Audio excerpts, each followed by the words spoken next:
Order. Welcome to the Wednesday, March 13th, 2024 regular meeting of the Board of Education. Please stand for the Pledge of Allegiance. Remain standing for a moment of silent meditation. Pledge allegiance to the flag of the United States of America and to the republic for which it stands, one nation, under God, indivisible, with liberty and justice for all. Thank you. Okay, I'm going to turn the meeting over to Dr. Pelletieri to offer us the We Are Sachem Superintendent's Report. Mr. Scarborough, thank you so much. We are going to jump in as we always do, usually. Always do, usually, right? We always do as often as we can with our kids, with our youngsters. And so tonight we have some young men who are going to come and speak to us. They're doing a presentation as part of their civic responsibility and civics engagement, peace and social studies, and also want to talk to us about an impending solar eclipse, I understand. I got to meet these young men last week, and they had said to me that this is a once-in-a-lifetime event. And it happens almost, 50, 60, 70 years. And I asked them how old they were. And they said, well, maybe for us it's a twice-in-a-lifetime event. But for you, it's a one-time in your life event. That's the kind of stuff I have to put up with around here.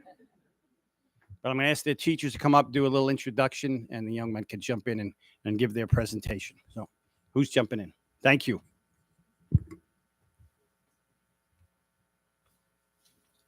Hi, I'm Laura Merritt. I'm an earth science teacher at Sagamore. I'm the chairperson for science at Sagamore.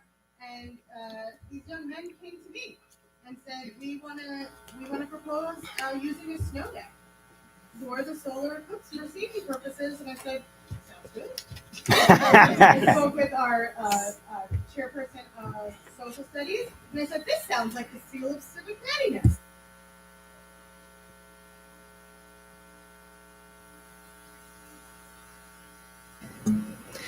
Right before February break, I handed them the outline, and they did it all over February break. We've met a couple times, but I'm going to let them come take it away.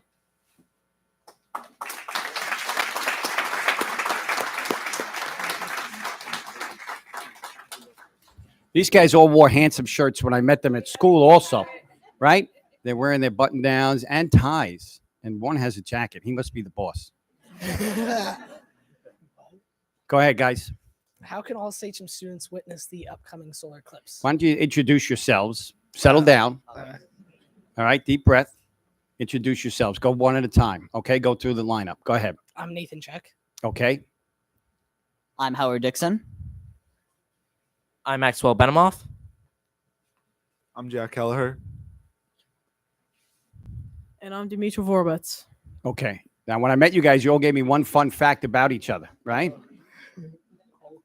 Which is the most interesting? What's the most interesting thing out of all of you do? What's the most interesting thing? Hurry up. I have a big hole in my backyard. You have a big hole in your backyard. Yeah. You mentioned that to me the last time, too. Big hole. He has a big hole in his backyard, Mr. Bauman. How did it get there? Asteroid, solar eclipse? How did it get there? I just dug it. You dug it. Point out your parents. Raise your hands if you don't mind. Oh, okay. Thank you. You have a little sister, too, right? A little baby. Yeah. You got to watch out for her. She can fall in the hole. Yeah. Seriously. Do you go in the little hole, the big hole? It's safe. It's safe. It better be. It better be. Don't let me catch. What if it rains? Does water get in that hole? Huh? Does it rain? Does it make a Yeah. big puddle? It's never stayed, but yeah. Usually the bottom's covered in mud. Usually the bottom's covered in mud. Are you usually in the bottom with the mud? No. What is the purpose of said hole? I like to build a little dam and then flood it. Do you film these activities? I think we've done it a few times. Do your buddies come over to participate in the? Yeah, we've had some neighbors and friends over and do it. You sell tickets or? No, it's usually free. Okay. This is going out live, so let's remember that as we. All right, partner. You guys are ready? That is probably the most interesting thing I heard. One of you cooks too, though, right? This guy cooks. All right, maybe we'll talk about that later. Oh, he wants to come up and talk about it now. What's the best thing you cook? The best thing that I ever cooked was probably really good tacos. It's Okay. like one of my specialties, I would say. Oh, you have a specialty. Yeah. pretty much. You have a cooking channel. Yeah. Do you want to? Is that okay to broadcast it or? Yeah, I'm already on social media, so it's not a problem for me. Oh, as long as it's not a problem for us, I want to ask our attorney here, make sure we're okay. All right, we got to go ahead. What's the name of your channel? It's just my name, Dimitri Vorobets. The name of your channel is my name. It's just my name, Dimitri My name. Vorobets. No, it's Dimitri Vorobets. Oh. Yeah. We're gonna have to spell that out later. Yeah, it's complicated. Oh, it's up there. All Yeah. right. I'm sorry. I could do this all night. So let's just jump in. Go back to the beginning. You ready? Rewind. Go.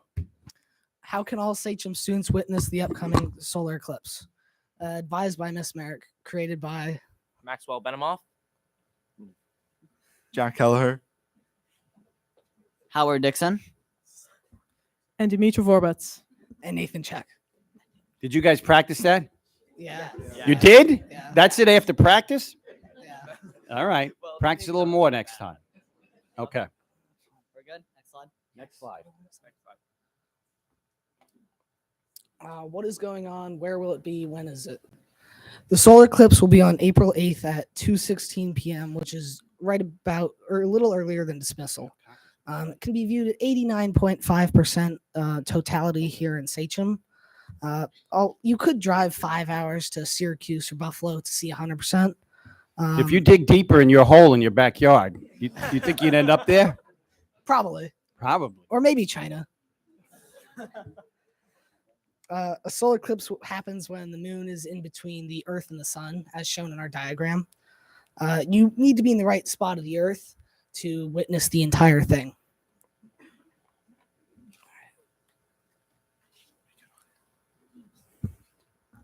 How can Sachem students and staff safely view the 2024 solar eclipse? Our solution is to use one of the 2 remaining snow days on April 8th, 2024. The next solar eclipse in New York is in 2079, in 55 years. So we should pounce on this opportunity to view this event.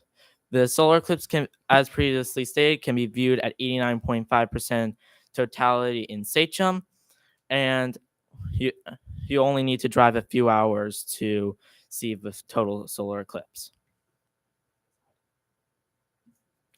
And so why is this a good idea? Well, for one, many Sachem students and staff, this is a once-in-a-lifetime opportunity. Solar eclipses are otherworldly and only occur, on average, about once every 350 years in any given location. What is that? It's otherworldly, but we're on this world.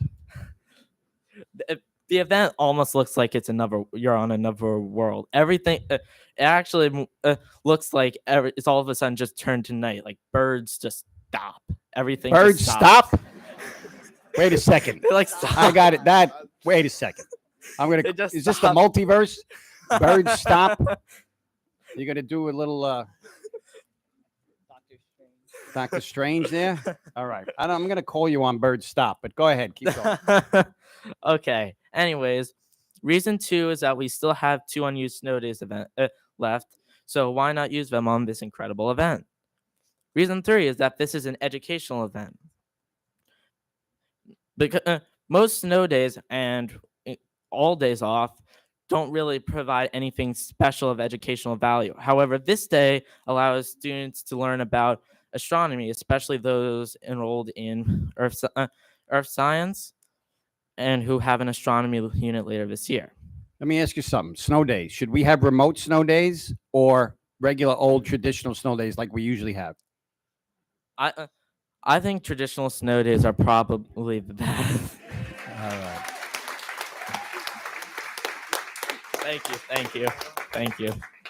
I thought I was going to get you there. I thought maybe you were going to say there's educational value.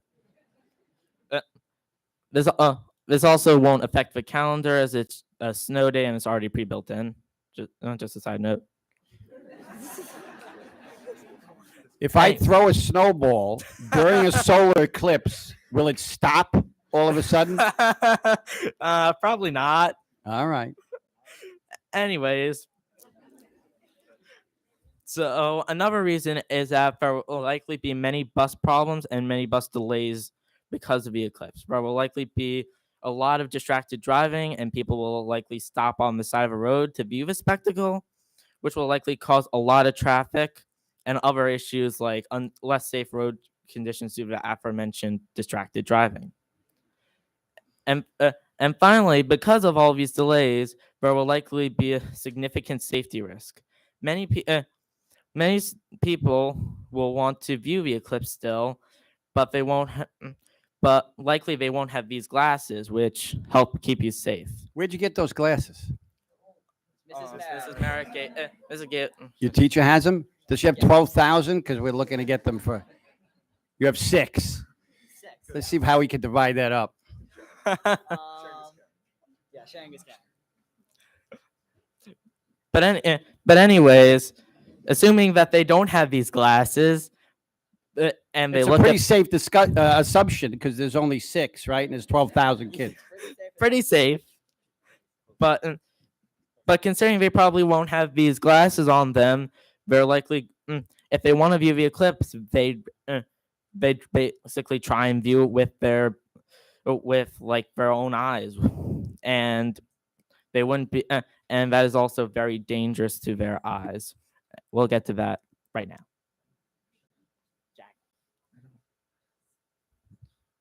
What makes a solar eclipse so dangerous?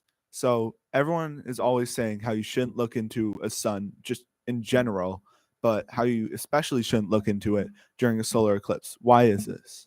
So when you look directly into a solar eclipse without the proper eye protection, it could burn the back of your eyes and the retina, which helps perceive and helps you view light. And it helps you view the world around you. And the burning in the eyes leave an imprint in the back of your eyes. And doctors, when performing surgeries on different people due to viewing the eclipse, they have seen images of the eclipse exactly where they were looking in the back of their eyes. And so obviously this is very dangerous and very distressful for anyone trying to leave middle school or anyone currently in elementary school. Why do you think it wouldn't be dangerous in any way to the high school kids? Well, I didn't mean it to be funny. I mean, you left them out purposely, it seems. Yeah, so they're gonna be home already by the eclipse, so it's not really our problem, but Oh. they definitely. That's more glasses for us then, right? Those 6 now don't have to go to 4,000 other people. Don't worry about them. Yeah, Okay. they'll be fine. They're mature. Okay. They're mature. Yeah. They'll get over it.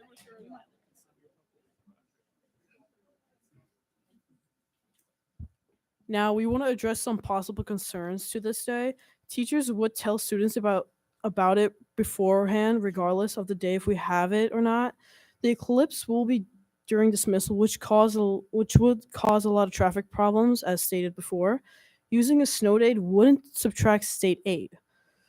Half days are rare, cause transportation problems, and it is less work just to close the school, especially to transportation. I'm going to jump in and help with your presentation. And if we use the snow day, we won't lose state aid. Yeah. Okay. Most teachers and students would support us anyway, because who wouldn't want no school on Monday, especially even a half day? And parents may have work or childcare concerns, but this is already planned besides a snow day, which the weather can be unpredictable.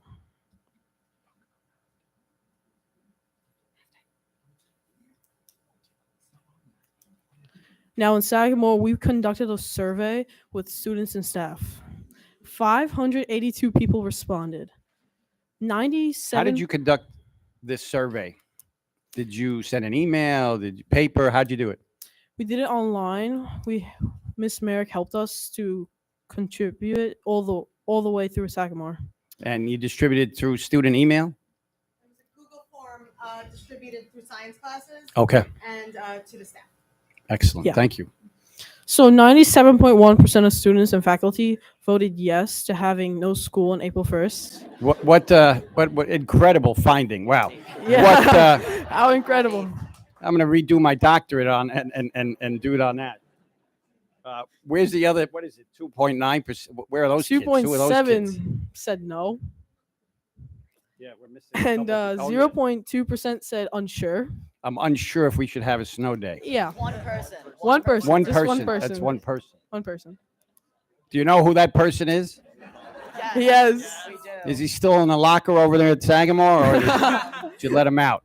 We don't want to name names. We don't wanna Okay, name good. Yeah.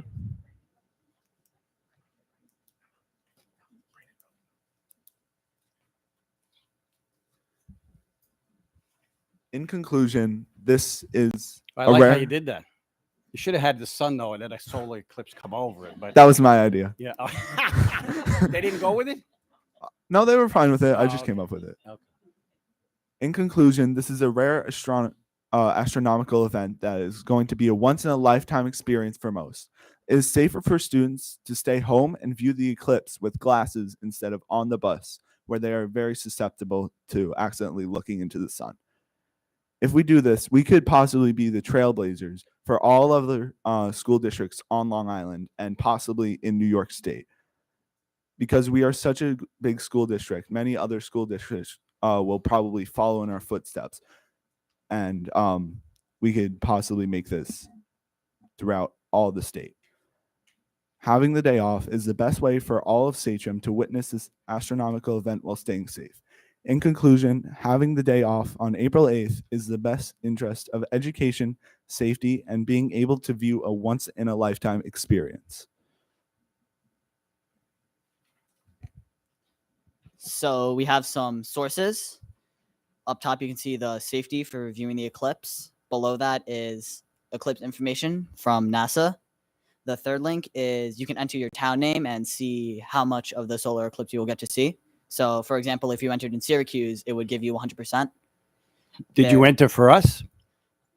These sources are for you guys to potentially look at too. Oh, I got to do it. Okay. Well, you guys I'm a can. little busy, but okay. That would kind of I'll- drag out I'll the do your work presentation for if we you. went through all those lists. Okay. 89.25 or so. 89.25 here if you put it in here. Thank you very much. We have some eclipse information from the New York State Education Department.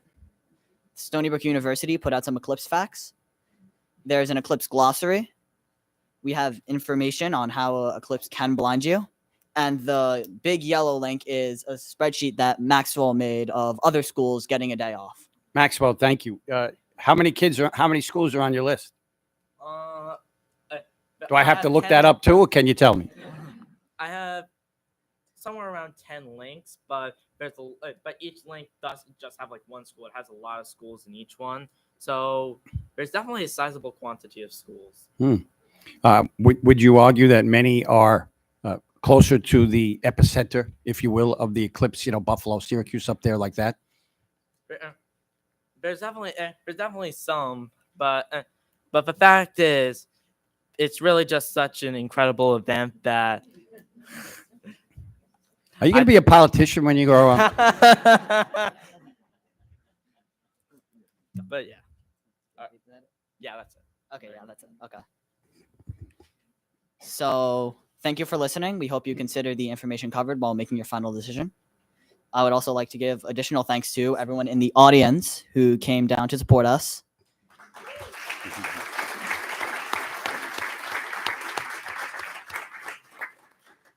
Mrs. Merrick for really allowing us to do all of this. She's back there. Mrs. Walker, who is the Sagamore librarian, for letting us use the library as a meeting space.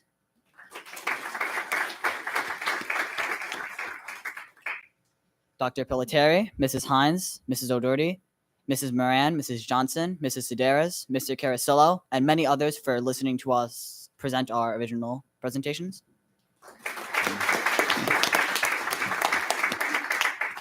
Sagamore students and staff for taking the survey that we sent out through Google Classroom. Except that one kid, right? We're not, Unsure, yeah, we're not going to they thank still him. got it. They just said unsure. All right. Student government, which we are working with to allow us to sell Eclipse glasses. You have eclipse school. glasses for sale? We're working on that. Yes, I hope you have more than Demetro and 6, Jack. right? mainly Demetro and Jack are working on it. You guys starting your own business selling solar Well, it's glasses? a school store. It's a school store. Oh, okay. Be It's a careful, school right? store. My attorney's right there. That's I It's, want. it's a school store, so it's I'll go into the school. All of the people who doubted us, they gave us lots of motivation. We really needed that motivation to pull through with this one.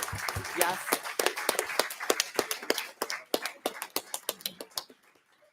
Jack for the Trailblazers pun on the slide 8.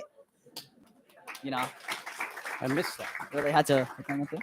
And any others who have supported us that we failed to mention here. So yeah, this is a round of applause for that. Mr. Isernia said like your mom, right? Your family, your dad, whoever. Yes, everyone. Parents, definitely, without They're a in the doubt. audience. Any questions from the board, ladies and gentlemen?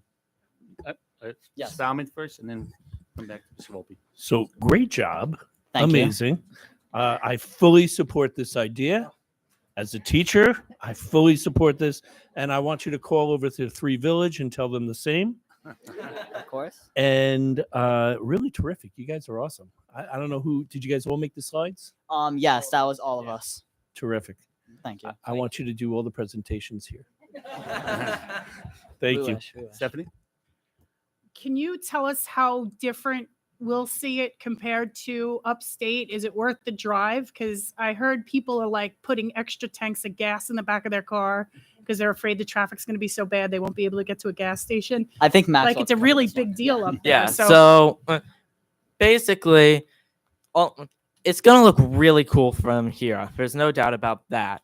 But the fact is, there's just a different experience as with the total solar eclipse. As I said in my what seems to be now a famous quote, "Birds stop." Birds do stop. You said it twice now. Is there factual scientific evidence that birds are going to stop? Are you just making that up? What I meant is that birds like stop chirping and stuff. I didn't mean to say that like they just go into hibernation or something. All right. If you say stop, you would think they'd fall out of the sky, not stop talking to each other. Yeah, it's basically it's like night, but there's almost like night, but the eclipse just makes it look so incredible. Honestly, I would call It's it gonna be like a otherworldly, sliver? maybe. yeah. like we'll see a sliver of light where they'll see nothing. They'll see we'll see a small little sliver. They'll see nothing but like the thing, like the light trying to escape, but Right, not being right, the nearly glow. as bright. Yeah, cool. Is there any questions? Well, you guys did a great job. I got to tell you, in 16 years that I've been on this board, it's the first time students have come and asked us to reallocate a snow day for a scientific event. I've had students call me during a snowstorm, but never in advance. And certainly a lot of school districts are doing it. In fact, it got some media attention on, I think, Channel 4, that a lot of school districts are considering, giving the day off for the purposes of safety, but also to give people an opportunity to see it. I calculated next time it comes around, I'm going to be 111 the next time it comes around. So it's certainly a once in a lifetime experience for a lot of us to be able to see that. So I'm assuming that we're going to render a decision. We're going to have a discussion about how we're going to allocate snow days, and certainly your presentation certainly will play into our decision. Thank you. Yeah, gentlemen, I want to thank you.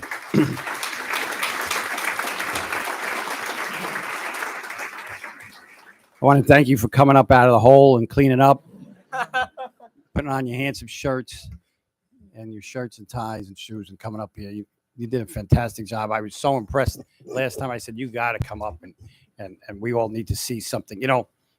This is what I do typically when I end up in the buildings. I don't get to do it enough. When I do, I cherish those times with the kids, and I really enjoy going back and forth with them. And these guys were great foils for me. They had an answer for everything. And I really appreciate the work that you've done on this. And we'll be talking to the community soon about what those outcomes might be. I will tell you, here on Long Island, I've spoken to many other superintendents, and there aren't a lot that are planning on doing something like this, but I don't know that they had presentations like this that were so good that we might consider it. Okay? The two things before you guys go, Ms. Picarolo has a question. Yeah, You guys. just real fast, just since you guys are all dressed up, I think we should take a picture, Oh, that's put it on the second school thing. website so that Yes. your fellow classmates know why we have the day off in a couple of weeks. So Yep. I think it's well worth it. But, well, I can take a motion now if we want, but we will wait. I would. Yeah, I would just like to mention. This is spread across. This is like.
Okay, we're going to jump into the budget now.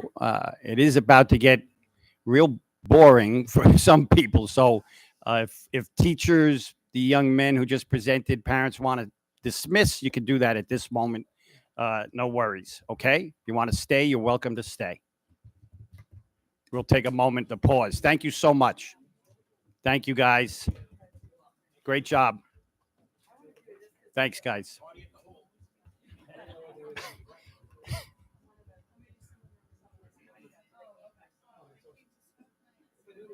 Oh, I guess one of them is.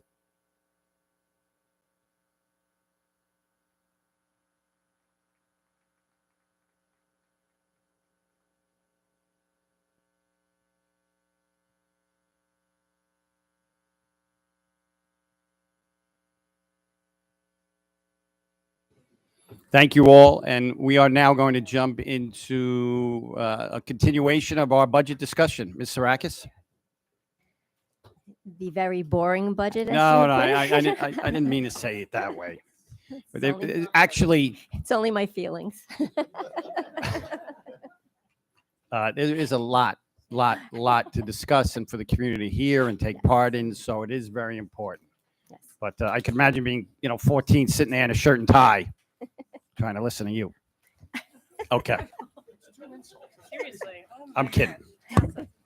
Okay. I just want to make an announcement for anyone who is streaming from home and wants to see the budget presentation. It has been loaded into Board Docs. So if you go to the Sachem homepage under Board of Education, Agenda and Minutes, it's under the Superintendent's Report. So anyone at home can see the presentation.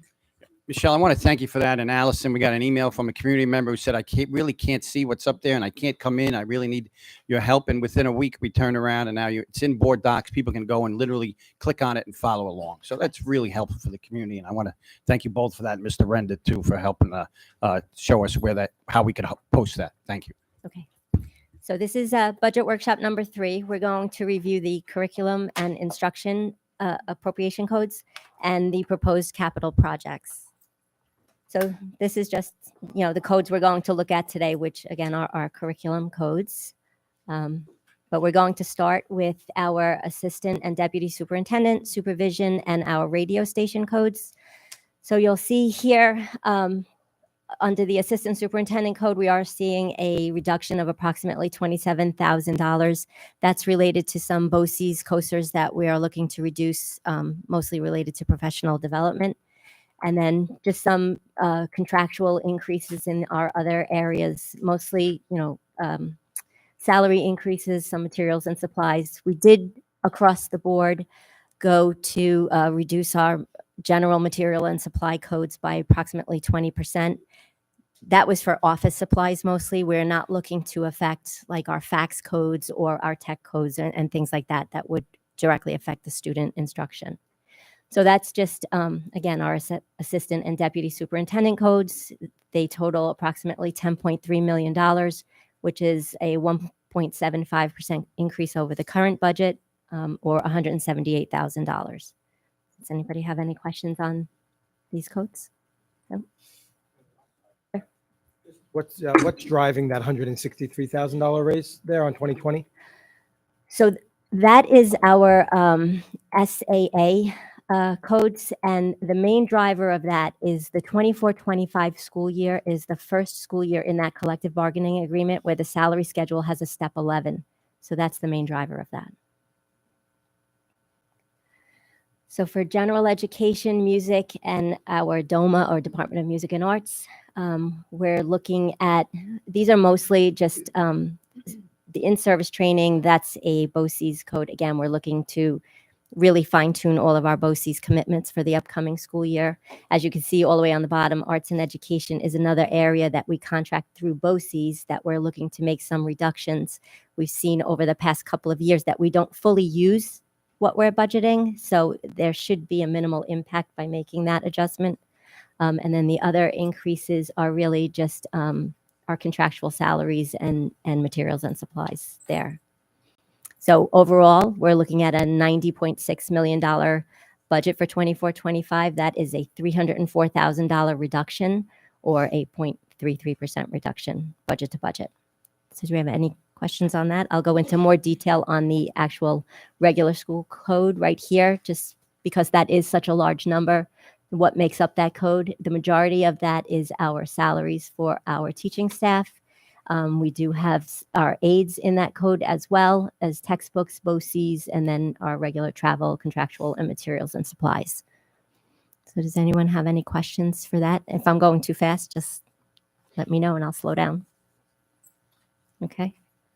And this for the Department of Music, I did get this from our chairperson the other day, just to show you just the participation at all of our schools.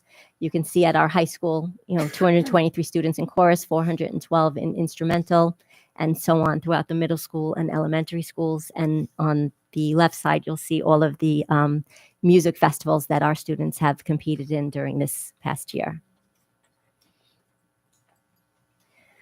So home teaching, music, health, and foster tuition.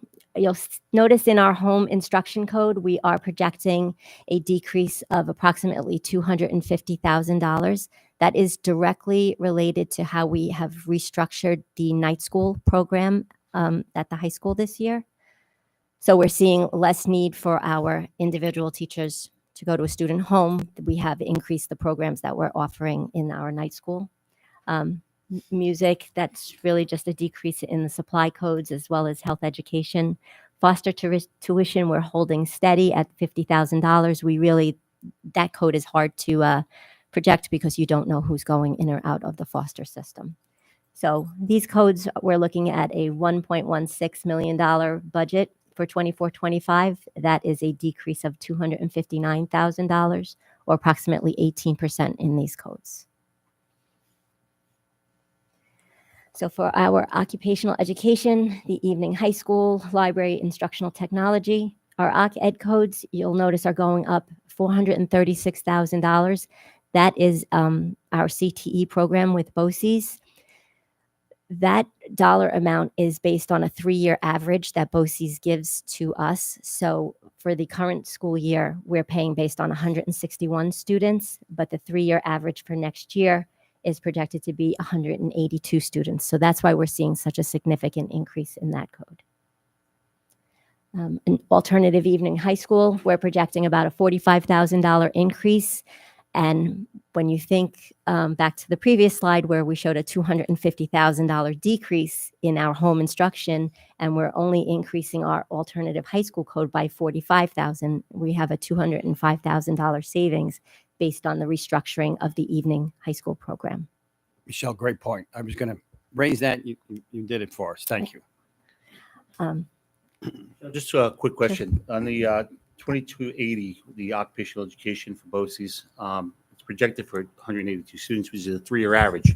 Next year, just for clarity, if we send 140 students, we're still on the hook. We're still paying based 182 on the students. 182. So that Yeah. if And it were next year, would the that next get year, averaged that would into the- factor in. Correct. So library media, that's staying pretty steady. Those are mostly contractual increases over there.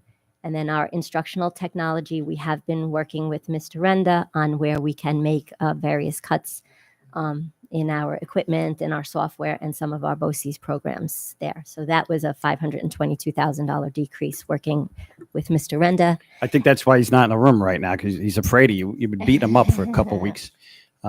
In all, to be honest, if we look this week, I think you see more red than ever before. And a lot of that is we know what we're facing, and we've had to go in and really make these cuts. And we'll talk a little bit more about that when we're done with the presentation. So overall in these codes, it's a $12,000 decrease budget to budget over the year. It's a $12.3 million total in these codes. So central registration and guidance, you'll notice a reduction of $132,000 in central registration. That is a retiree that we are not going to be replacing, and we're going to look to absorb those responsibilities in other departments. And then our guidance, an increase of $68,000. That's mostly contractual increases. So in these codes, $4.8 million budget to budget, or a decrease of $63,900. Okay, so to recap what Ms. Sarakis just said, if we look at the bottom line numbers for curriculum and instruction, for 24-25, we're proposing $119,374,000, which is down from $119,835,000, which is a reduction of $461,000 or 0.39%. We should also take note that the $119,374 is 31% of the proposed budget. Okay. Just to recap on our prior discussions for non-instructional areas, we are currently proposing $187,823,000, which is up from $172,052,000. That is a dollar change of $15.77 million or 9.17%. We should note that this is 48.75% of the proposed budget. Prior to this current presentation, if we look back, we were at $187,977,000, and again, now we are at $187,823,000, which is a difference of $154,000, and the reduction is due primarily as a reduction in the benefit codes. To recap on a prior presentation for student activities and support services, we are currently proposing $78,040,000. This is a change from $71,973,000. This is a dollar change of $6,067,000 or 8.43%. We should take note again that this is 20.25% of our total budget. The prior presentation, we were at $78,721,000. We are now again at $78,040,000. This is a reduction of $680,000, and the reduction is due primarily from retirements.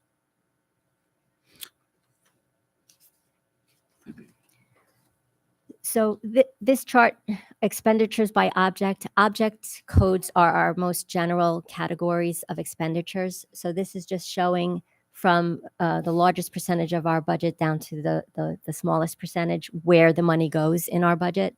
So you'll see right at the top, salaries are 46.79% of our budget and benefits are 26.41. So we're looking at 73.2% of our budget is spent on salaries and benefits. And this is just a graphic representation of that. You could see basically where the money goes. So now I'd like to bring up and discuss the proposed capital projects for next year. In our first presentation, we discussed what some of these proposals would be. So one of the items we were talking about was the new interior hallways at the secondary schools. You'll recall that in last year's budget, we had the new interior doors at the elementary schools, and those capital project awards are actually on tonight's agenda.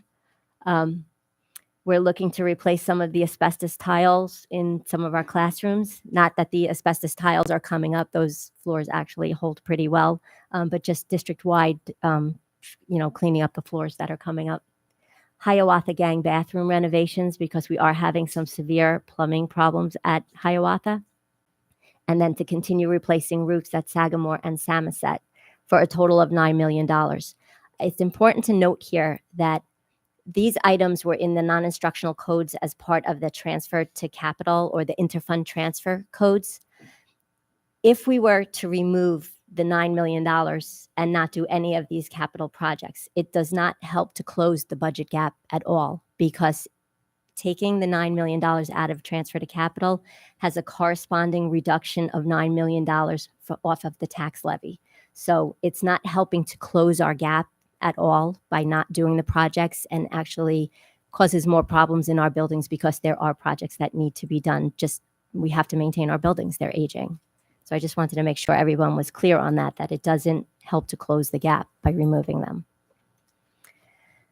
There was some discussion in the first presentation, and I know we discussed this last year when we were talking about potential use of the capital reserve. We had the baseball / multipurpose fields that went in at the two high schools. That was part of this current year's budget. We did have discussions with community members and administrators and coaches and students about possibly doing the softball fields for this current school year. So that would also be another capital reserve project if we wanted to move forward with that. The original cost of these projects was just over $2 million.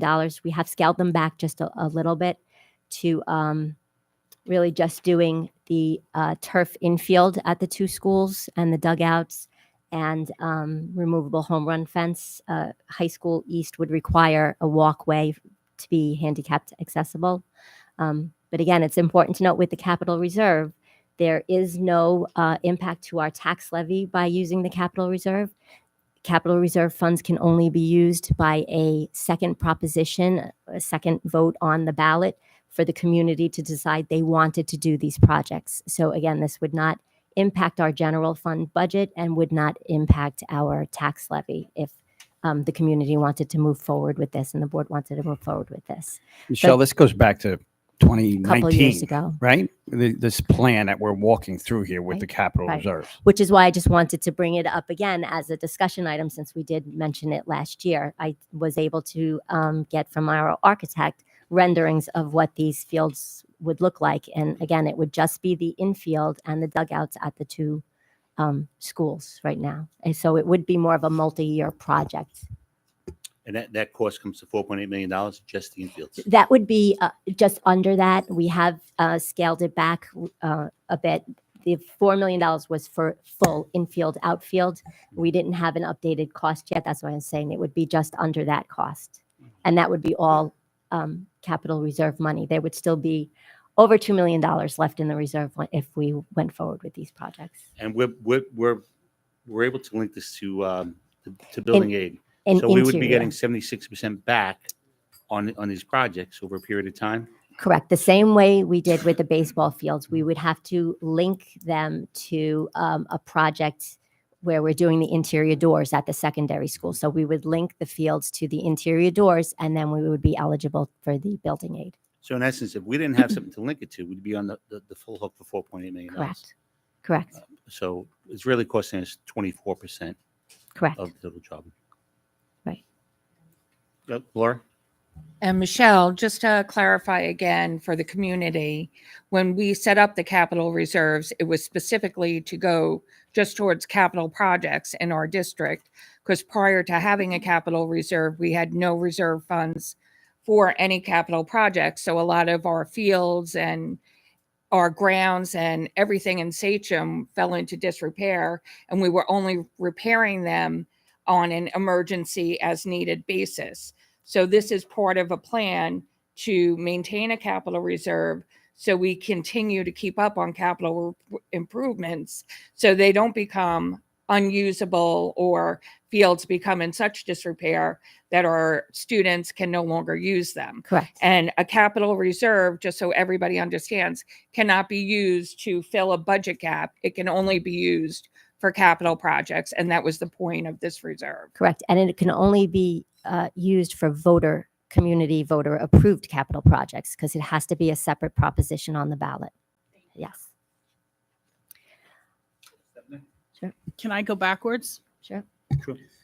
On the transportation line on page 13 under non-instructional recap, are we getting any more money back for the fiasco that happened in the beginning of the school year? Like, I know that there were fines in the contract and all that stuff. Does that take off that line if we were to discover more money that way?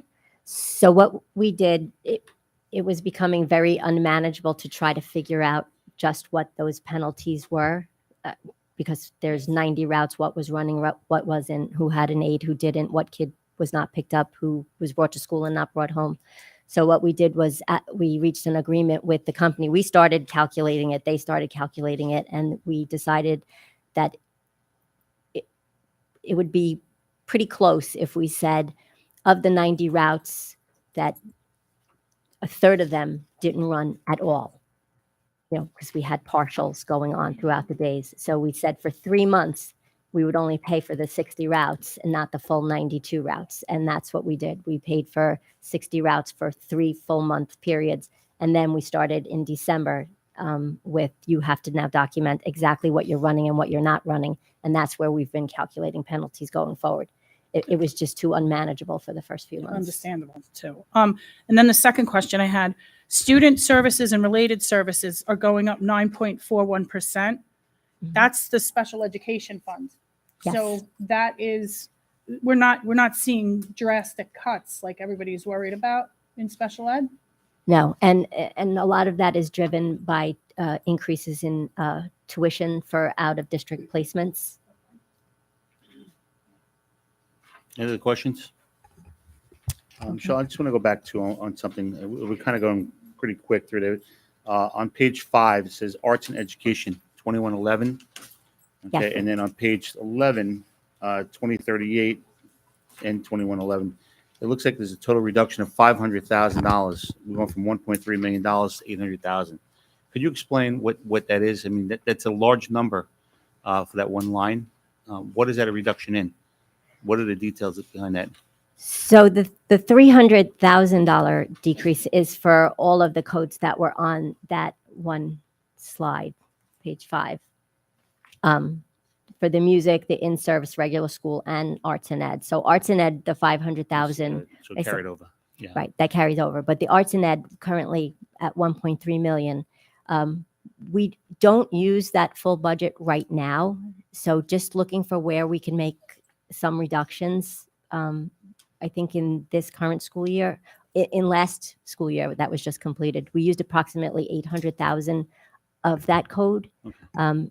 And we're looking at, I know we do get BOCES aid on it, but a lot of those expenditures, we don't get aid on. They're disqualified before BOCES aid is calculated. So it's not really a one-to-one where you do the expenditure and we're getting the aid back. So we're not losing one for one. So we're just trying to trim that back a little bit more in line with what we're spending. Okay, so so for the people that are listening and watching, especially people in arts and education, it's not a $500,000 cut.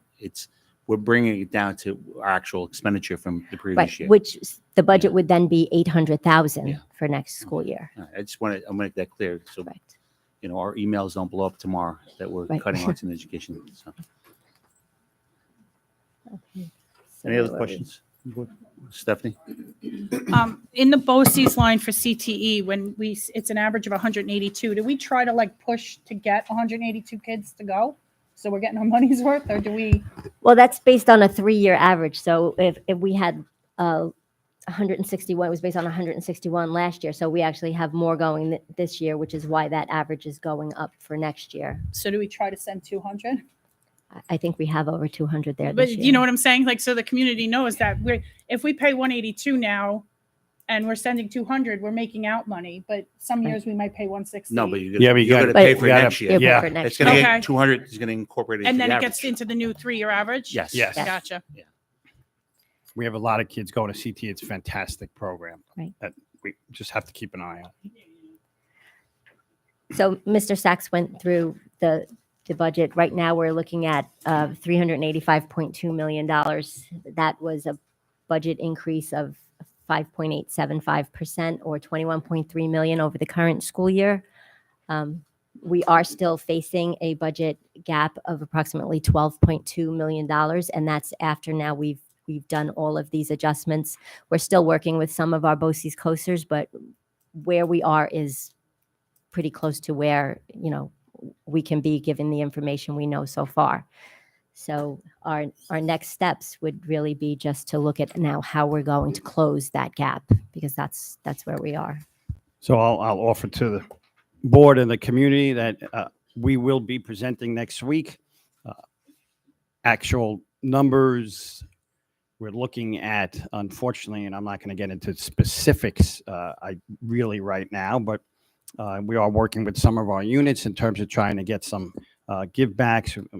People have been fantastic so far. We've had retirement incentives, MOUs going through tonight for retirement incentives. People have been fantastic. The board has done a great job. The units have done a fantastic job with us as well. We'll continue to work with them.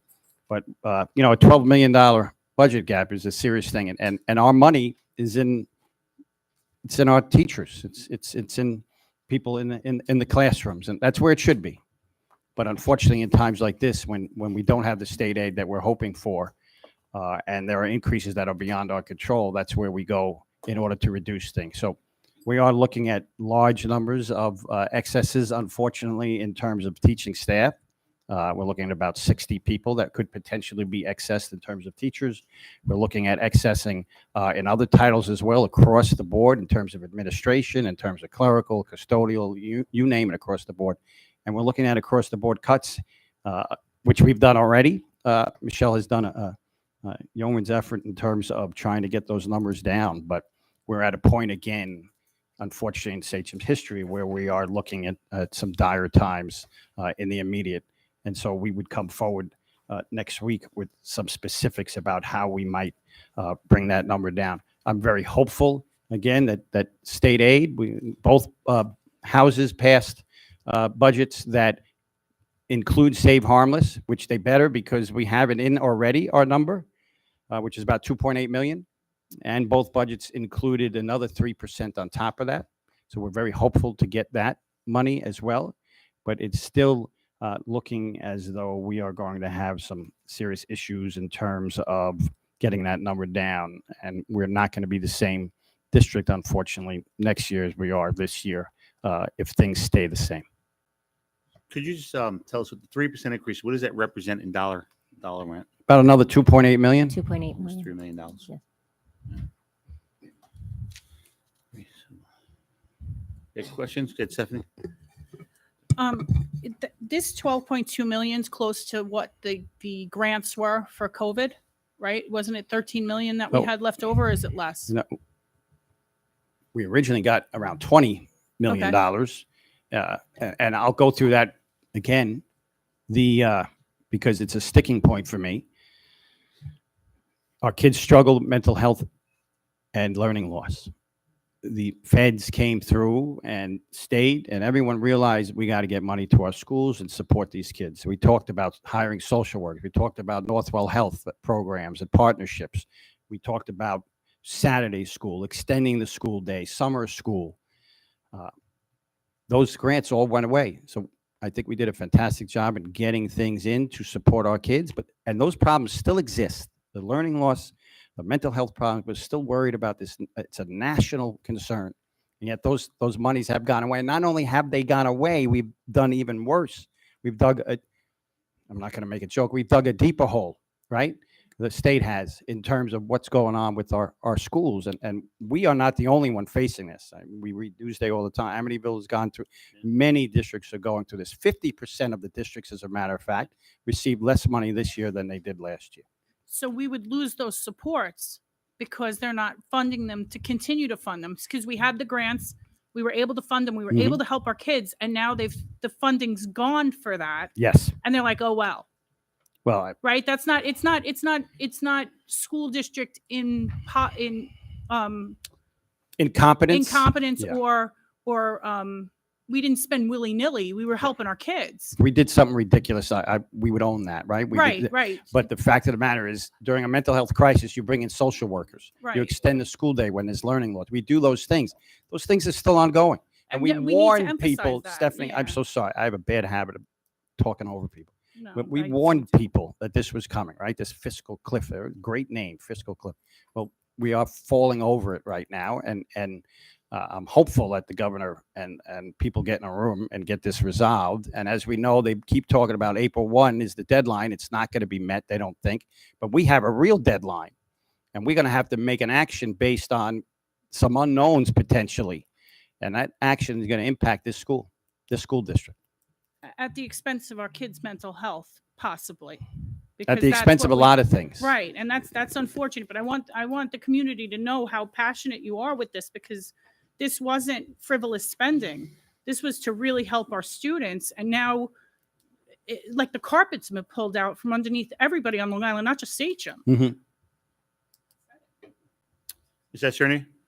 Yeah, Michelle, could you go back a couple of slides? I just want to go to point something out. It's not lost on me, and I don't want it to be lost on the community. I know it's not lost on this board. One more, right there. I think it's important for the community to see the top line there. So that's the salaries of our staff, and you see the percent change is 2.74%. So that's a huge part of our budget, rising at a very steady rate, basically in line with the private sector. And that's due to the goodwill, faith, and negotiation between us, our district, and that SCTA back there. And the SAA as well. I don't know. Are they in that line there? They're in that line too. So that's all part of good faith negotiation between ourselves and our units and what's fair to the community. And I think that should be pointed out. That 46% of our budget's only rising at 2.74%. The benefits line, which went up 10.38%, has nothing to do with anything that we did, right? Those are bills we're receiving from the state based on how they're investing in pension plans, right?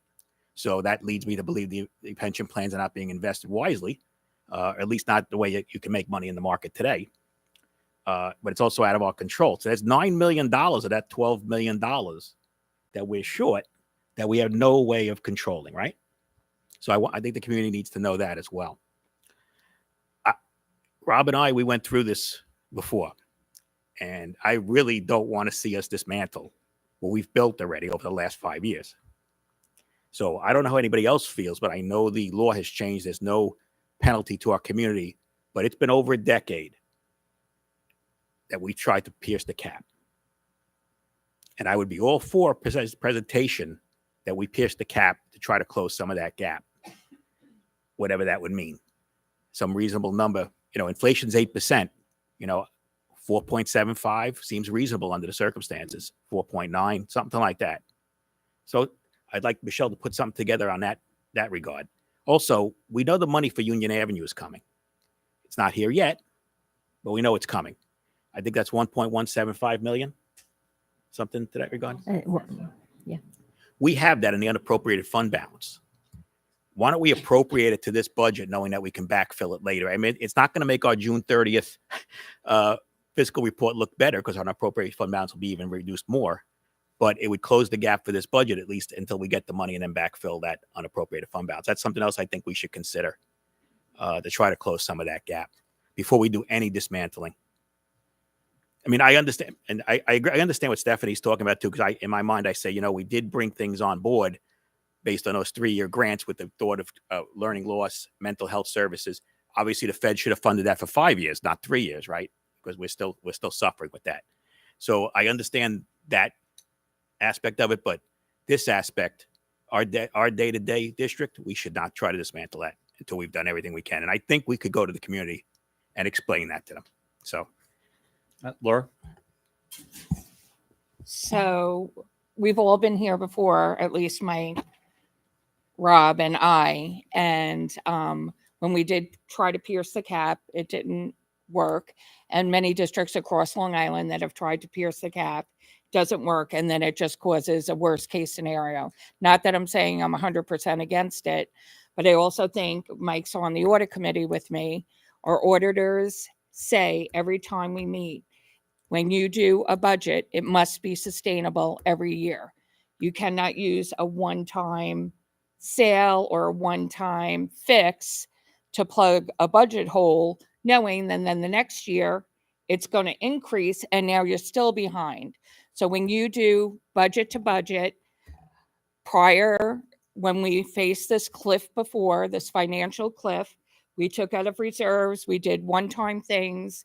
And when I was elected to the board, we had 16,000 left in our unfunded reserves. And we were all at that meeting when the cuts then were drastic and crippled our community. When I say crippled, it crippled our staff, our programs, everything. So being a part of the audit committee and being on the board for 10 years, where we came from that and now have worked so hard to build up where we are, where we have provided great programs and really built back, I'm going to be leery of making mistakes that we made in the past that got us in that position. So I'm not saying I have an open mind. I listen to everything. I think I've shown myself to do that all my times on the board. So I'm not saying absolutely not, but I need to know from our business official that no matter what we do, it's going to be sustainable next year, the following year, because we can't intend to pierce the cap one time, another time, and another time. We have to be cognizant of our community, cognizant of everybody who's dealing with inflation, trying to maintain a household now, and cognizant of the programs we're providing.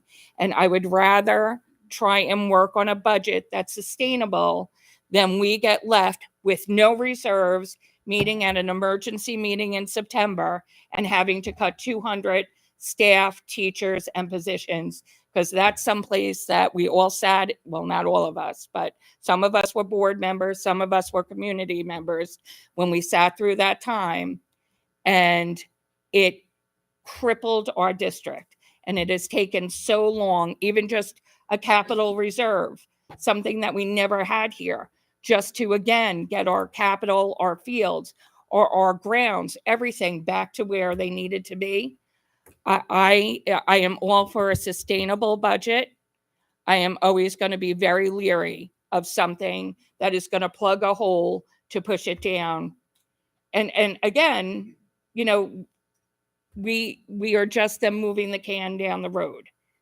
We need to make sure our budget is sustainable. Audit, every time we meet with the audit committee, I've been on an audit committee longer than I've been on as board trustee. And we were warned that a financial cliff was coming, and we tried to protect, thinking that the state was going to come in with money, thinking all these other things were going to happen, and they didn't, and it killed this district. So I'm going to be very leery of anything like that. Just my opinion. Just so the record, so people understand there, anytime that we have a deficit in this district, or we have a shortfall, it's as a result of New York State shortchanging us. During that period of time, just so people understand, there was a gap elimination act that was implemented where prior to that, we were going out with 1% budgets, 0% budgets, and all of a sudden New York State decided that they were going to withhold $20 million a year. And it was only supposed to be for 1 year. right? And they said, please use your reserves, even though they didn't dip into their reserves, New York, which they're not even dipping into their reserves this year with this deficit. They said that we would get it back the following year. Okay, except that they didn't give it back to us for 6 additional years. So over a 7-year period, we were shortchanged $138 million in state aid. Right. So when we look at deficits and we look at the situations that we're in, a lot of times it's created by the state.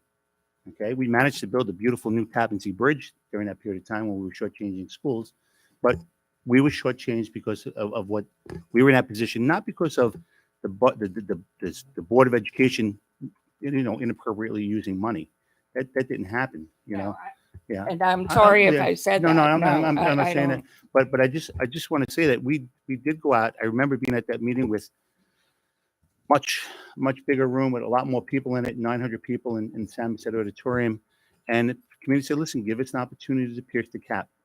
All right, and we had only done it once before, and we were successful. Right, second time we did it, and we received 58.5%. Ms. Cerny, 50.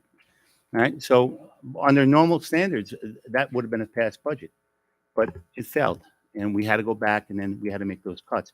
But those cuts were generated from lack of state aid and misappropriation of funds to our district to be able to provide for our kids, not necessarily what the board did. I just want to make that clear. Look, I don't have a problem with exhausting every avenue to keep our building, keep our district intact, because we don't want to go back to that point in time. And listen, I would imagine that over the next couple of meetings, we're going to kind of get a feeling as to where the community is. I mean, we probably will go home tonight and there'll be emails, yes, pierce the cap, or no, don't pierce the cap, just by having this discussion. But certainly I agree with Ms. Cerny is that let's see what it looks like. Let's see what, if we went out with a 4.5% budget, we would need 60% majority. What would that look like for our staffing and our students and class sizes and co-curricular clubs and things like that? Those are the things we need to look at. Those are the things that make a school district look like a skeleton when you start cutting all that stuff. So, Vinny, could I come back? Like you? Okay, sure. And Laura, I appreciate your thoughts, because I sit in those audit meetings with you too. I do. But there is I won't say an advantage, but when you calculate the following year 2% limit, you're using the prior year's tax levy, right?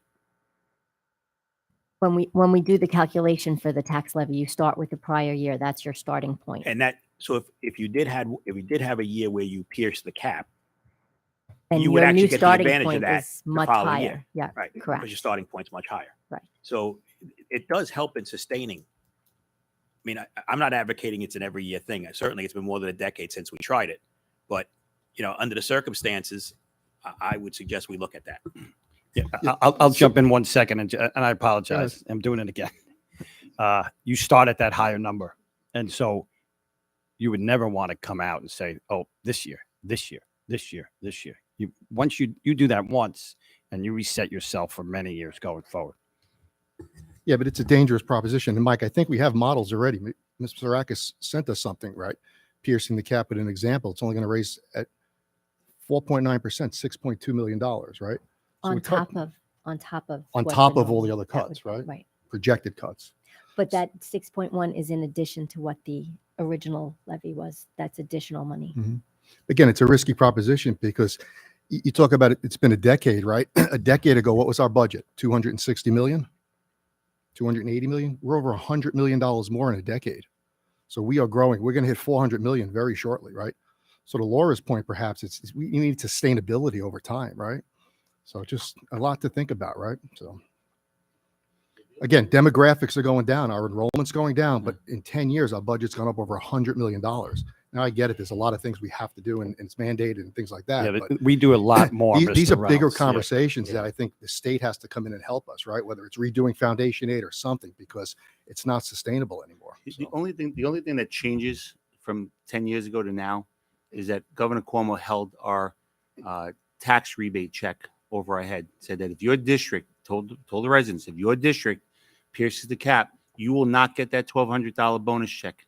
Okay. Yeah, I'm not even talking about piercing, just budget in general. But I'm saying right? is that in people's heads, they said, "Oh, I don't want to lose that check. Plus pay more and lose that check." So that's not in play anymore. And So that's, we've had declining enrollment.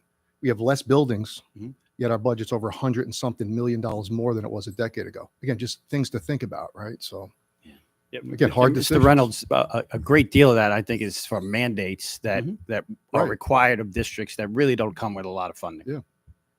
Again, that's the bigger conversation with the state. And again, just to clarify, sorry, I'm not saying I'm against it. I'm saying my mind is open. I'm just saying things to be cognizant of, including our tax base that is all facing their own benefits crisis, their own salary crisis, their own inflation crisis. So just to be aware of everything when we make these decisions. Any other comments? Mrs. Slattery, yeah, as a former history teacher, right? We know that history will not be forgotten. I can assure you that, and I know you're not going to let us forget it either, which I appreciate. Yes, which I know appreciate. that's said a lot about me, but that's okay. No, Laura, that was not meant in a negative way. I get it. It's all. Okay. Any other comments or questions at all? Mr. Rakis, you want to finish up? Okay, so at next week's meeting, we will have an update on, recommendations on how we're going to close that $12.2 million deficit that we're facing. And then April 3rd will be our final budget meeting. April 16th, the adoption. May 8th, we'll have our budget hearing, and May 21st is the budget vote. It's all rapidly approaching. Michelle, can I ask a quick question? If between April 3 and April 16th, we do get a state budget and there are additional allocation of funds, Those will be reflected. that will be reflected in the April 16 adoption, we can go back out and Correct. change that number. Correct. Okay. Okay. Thank you, Michelle. My last part of my report here is certainly bittersweet, and that is because tonight the board is accepting my resignation for the purposes of retirement this July. It's been an incredible 4 years as the leader. It's been a privilege and an honor to lead this Sachem family, be a part of this Sachem family. We've accomplished a great deal in that 4 years. It makes it even harder now when we have conversations about, we use the word dismantling, right? What we've built, and that is heartbreaking. And so I will make sure you will have from me every effort, every single day and night, working along with Michelle and our community, our Board of Education, who does an incredible job and doesn't get enough credit for the sacrifices they make for this community to sit up here and take what they take many times and has nothing to do with them many times. It's not easy. So I commend them for it. Again, it's been an honor and a privilege to be here. I have tried to teach and work with our youngsters. We've built a culture of care here that has been something that I take great pride in. You saw our young guys tonight come out and speak so well, work with their teachers, their administrators, the parents in this community, the staff. Everyone cares really deeply about our youngsters, about our kids, and I see that. I see that reflected in every single person in this room. I see it in every staff member. I see it everywhere I go, the care we have for our kids. And I want everyone to know that for every one of those kids, anytime I interact with them, anytime I make a decision, I try to think of those kids, your kids, as my kids, as our kids. I truly mean that. I hope that has been reflected in my time over the 4 years, that I want them to be thought of as our kids, because they mean that much to me. So I know I got two little guys at home, well, 19-year-old Christopher and Lila, but who's 17, but I got 12,000 other kids here. And I feel that each and every day. And to have been given the honor to serve this community and this family for those 12,000 kids, I am deeply indebted to this community forever and ever. And I thank you for that. So that's my last piece. Thank you.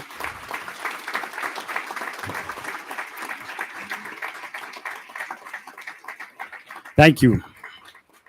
So you're stuck with me for another few months, and we will work through this. We will get through this, and we will put forward a fiscally responsible budget that uses some reserves, but uses some of the other things. We're going to continue to work with our units as well to try to bring down that number, and we got to keep it together, as I said, for our kids. So thank you. Thank you, Chris.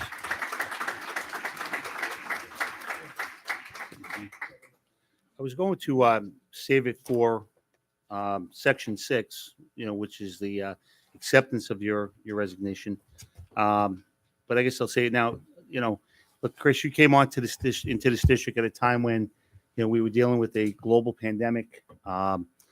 We were in need of a new superintendent. Our outgoing superintendent, while very good, was very, very different in management style than you. And the board, brought you on during probably I'd say the second most difficult time we've experienced. First one being the $16,000 in our reserves, but having to deal with something that we've never seen before, which was getting our students back to school.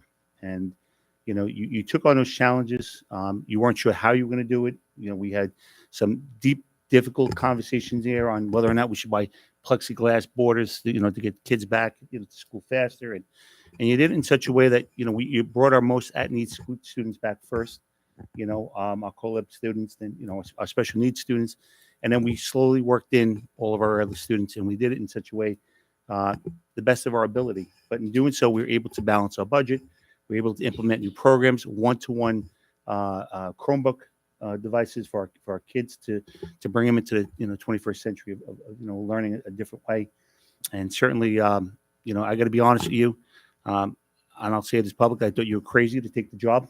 I think most of us probably thought that, but you really hit it out of the park. And we're extremely grateful to have had you for 4 years. We thank your family for giving you up for 4 years to this district. It is not an easy position.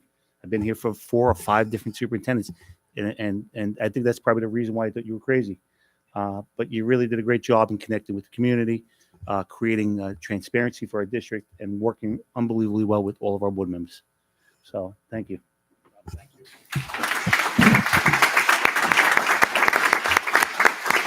And we really wish him well in his retirement, because if we knew that he was taking a job and going somewhere else, we were not accepting your resignation. But he truly is retiring, and so he can enjoy his family, in his retirement years. So thank you, Chris. Thank you. Mr. Scavo, can I jump in for a sec? You kind of stole my thunder a little bit on that whole, starting off in Sachem during a pandemic. It was incredible. It's still incredible, but also. Don't you retire now? Oh my gosh. We're talking about Dr. Pelletier. So the other thing I think that's also important to kind of recognize during the course of this is that you came in, boots on the ground before you even, had to start on day one. So we saw that from you, and we know that what you're going to be doing as you go through this whole spring and into the summer, it's the same kind of thing. And it's been an honor to be working with you and for you. So thank you.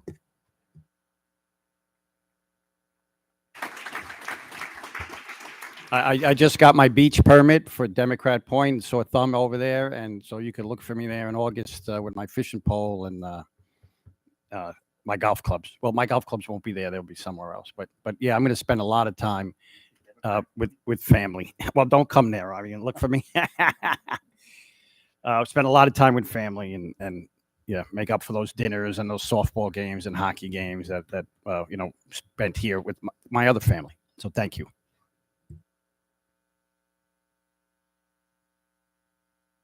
Oh my gosh, like Columbo. One more thing. Who got that reference? Columbo. Half the audience did not get that reference. So anyway. Kaylee Sedaris, did you get that reference? Did you get that reference? All right, ask your dad. Okay. Yes, everyone up here, because it's only once in a lifetime, the solar eclipse thing for us, right? Unified bowling. I wrote myself I go around with Post-its and oh my gosh, they had a match the other day. The kids got their T-shirts. This is a program where our special needs kids get to participate in extracurricular activity in this sport, in athletics. They had bowling the other day. I looked at some of the scores in the background. They already were better than me, many of the students. And to see the smiles on their faces and to hear from them, we got T-shirts, Sachem Bowling, like just so proud of this community and what we put together. And that's just one little tiny example of things that our staff does for our kids. Just amazing. So I did want to mention, I'm so proud of the Unified Bowling kids. And Patty, we got to make sure we get over there. You gave me the schedule tomorrow. Thank you very much. And we'll make sure we go over to get some tips. So thank you. Yes, our scholar athletes for the winter. It's ventriloquist here. Go ahead and say it, Patty. We were 100% for Scholar Athlete teams again for the winter. We achieved that in the fall sports, and we achieved it again in the winter. All of our teams were Scholar Athletes. Ridiculous, right? Ridiculous. So I don't know if anybody 100% for a year. So that's the challenge. We got some kids. Let me look at the list, make sure we only get the kids in. All right, I'm kidding. Okay, Dominic, you're up. Any updates?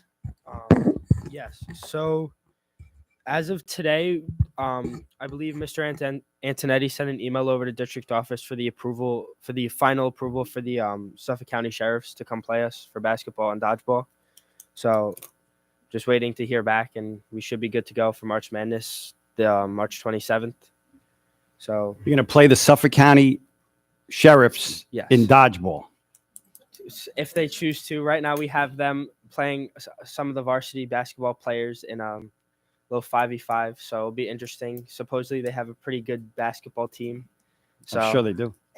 Be an interesting little game going on. Otherwise, I think it's just a lot of March Madness updates. Just a lot of students are excited to participate, and oh yeah, senior trips coming up, so that's exciting. And then I think just the baseball field is hopefully done soon. Baseball's kicking off. All the other spring sports are kicking off, so it's a very exciting time right now. Great. Thank you, Dominic. Okay, brings us item D, approval of minutes. I need a motion. Okay, Mike Cernia, second Stephanie. Questions or discussions? All in favor? Opposed? Motion's carried. All right. Brings item 2 is visitors. We have we only have 4 cards. So and I know we do have another presentation after this. If the board's okay with it, I'm gonna allow all 4 to come up, even though all 4 are not agenda related. Fran Lenati.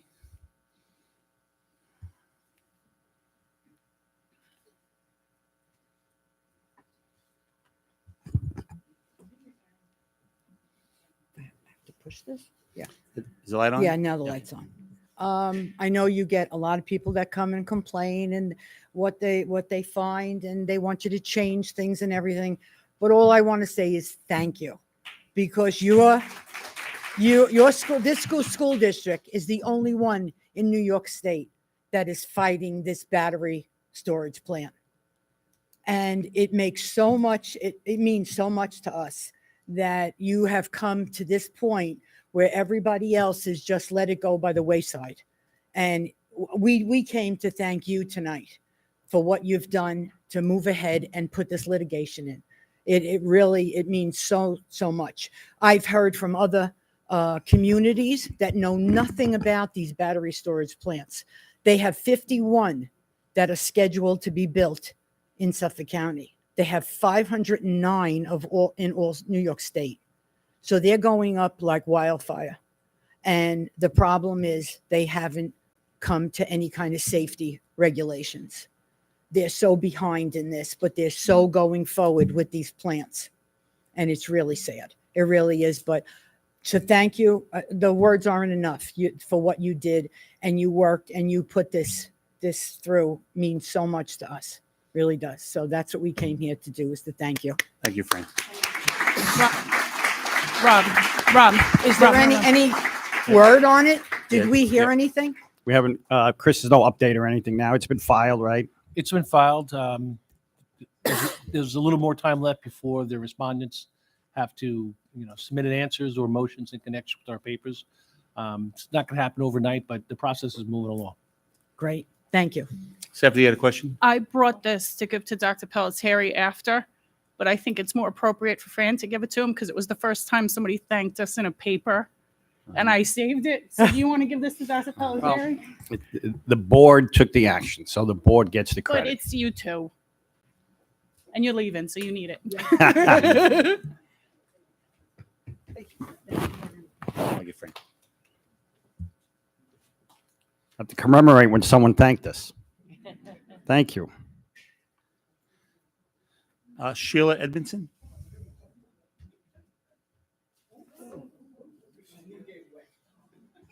I got about maybe 2 or 3 things. Hi. Again, I also want to back up Fran and say thank you very much for being a leader on this island, taking the big steps that you are taking with this lawsuit. Hopefully, we will win this and it'll be over. There's some things that I've been thinking about, and I didn't realize tonight would be the budget thing. One of the things Fran and I, we went to the Brookhaven board meeting before Romaine switched over to Suffolk. And I had brought up the fact that if it is built, no matter where it is, and it happens to go up, and there's a fire, and kids are in school, you can't have on air conditioning, the windows have to be closed. Well, let's hope it's not summertime. And what I brought up was the fact that you may have to get a new air filtration system, which will be even more money that'll have to go out. This is something to think about as it goes along. The other thing I was thinking about is being that you are the leader, because everybody's watching you. All the other school districts, everybody's watching to see what's going to happen. So I just happen to think that maybe, I don't know whether it could be a group of different school districts or something, maybe you guys could reach out. I know my son, he lives between Station Road and Route 101. Across the street from his development, a sign went up for another battery storage system. And I know that South Country School, the parents are very upset. The problem is we have little pockets here, little pocket there. Could you imagine if everybody got together underneath one umbrella? Because you got a lot of numbers, you got a lot more power than you do instead of like a little pocket here, a little pocket there. So this is just food for thought. I don't know how to do it. The other thing I would love to see, and I don't know how to do it, is have a law passed that no battery storage facility like the ones they're talking about could be within X number of miles of a school. That would be great. How to do it? I haven't the foggiest idea, but it's just a thought that I have. Lastly, I created some buttons because I couldn't afford to go out and buy some. I just like to hand out to you guys so that you can have. It's basically this. So if you don't mind, I'll hand one out to all you guys. Absolutely. And I just want to say again, thank you. I am proud to be a mother of 2 kids who graduated from here. Unfortunately, 20 wasn't in the year when they graduated, but anyway, thank you so much, okay? Thank you, Ms. Edmondson.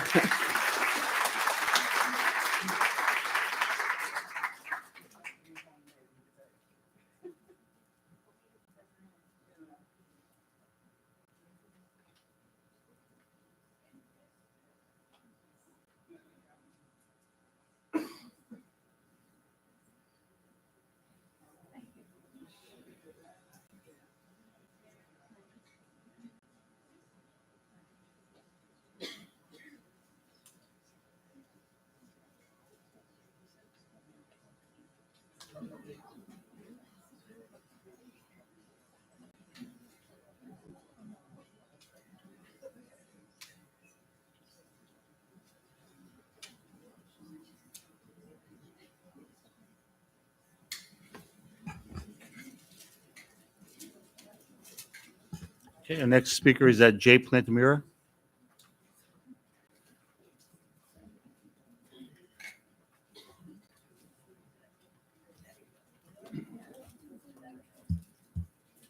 It's hard to follow. I didn't bring gifts, but Dr.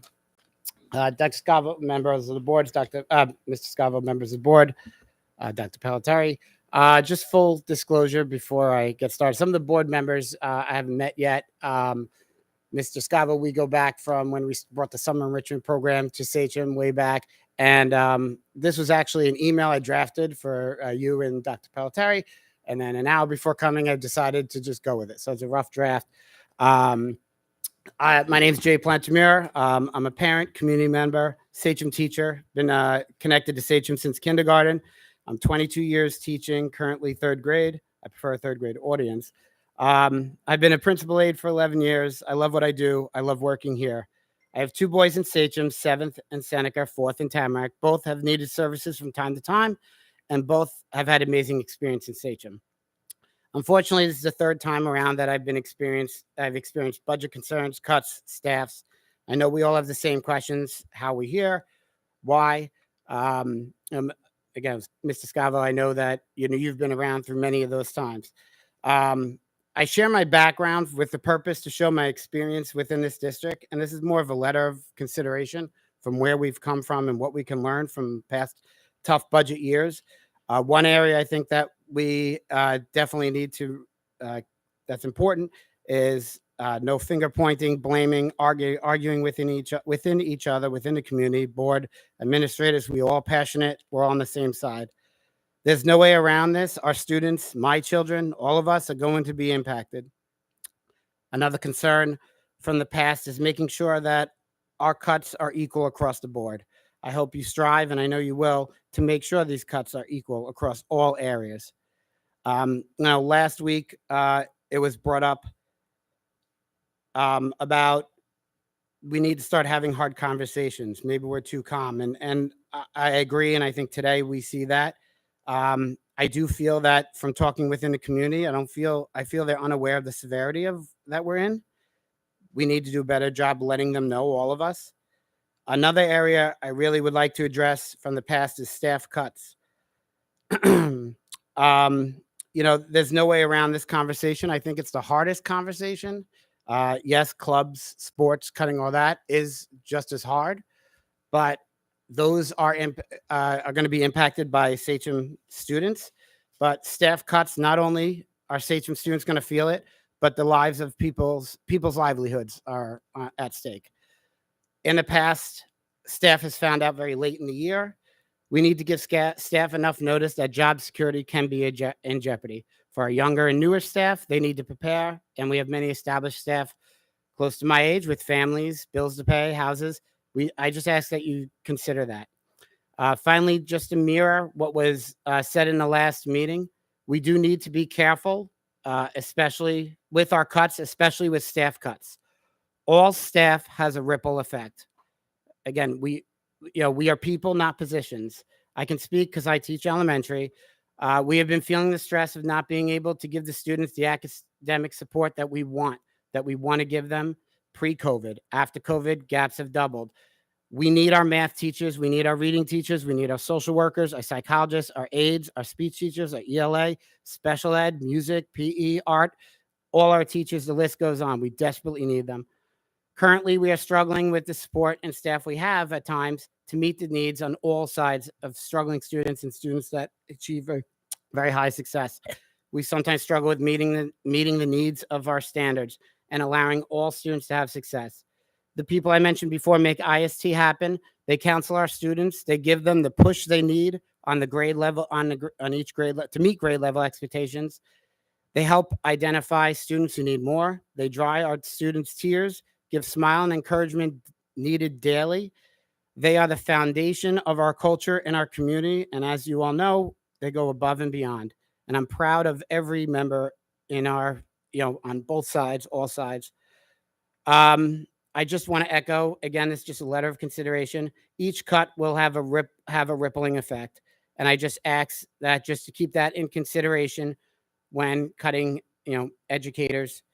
And, and I encourage members to explain your day in and day out to our board, to our administration to help with this process. What would it be like without that educator in our district next year?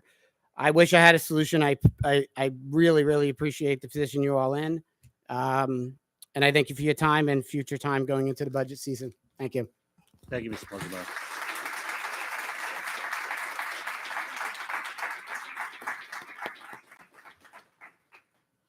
Dawn Herbst.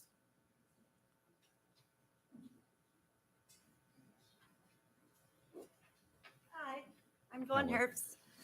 I completely underestimated how freaked out I would be to stand up here and talk in front of all of you. So I'm going to do my very best to try not to read, but please forgive me if I do, because my heart is pounding out of my chest. This was a great meeting for me to actually come to tonight because I do understand the gravity of the situation that we are in, and this message that I'm sending to you, please don't take it as me being naive to the fact that we are in quite a situation for next year. But I am here to address the board in regards to Sachem's extended school year program. In a board meeting held on December 6th of 2023, approximately 40 minutes in, Dr. Pelletieri addresses the entire district and he says this: the extended school year program is a feather in our cap. We love our extended school year program. I assure you there will be no gutting.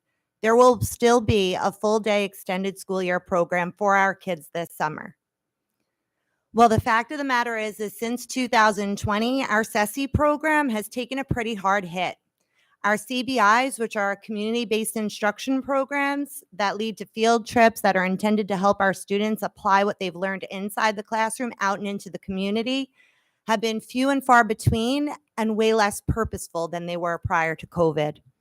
Our water safety program that brought students over from the CESI program into Sachem North's pool was completely removed from the program during that time and has not yet returned. Aside from that, last week, I then confirmed with the Department of Special Education that our students will also receive a reduced school day as a part of changes made to CESI this summer. 30 minutes of daily instruction has been removed and parents have not yet been notified. We weren't notified by the board in December, and we weren't notified by the Department of Special Education when they did an almost 2-hour PowerPoint presentation telling us what was happening with our special ed programs. 30 minutes a day equates to approximately 14 and a half hours of lost instruction over a 29-day period for our students who are at significant risk for regression. Any kind of cuts that affect our most vulnerable students is disturbing, but I think what's bothering me the most is that I can't seem to find a good reason for it. A reduction in services throughout the summer certainly doesn't benefit our students, it doesn't benefit our families, and it certainly doesn't benefit our district either.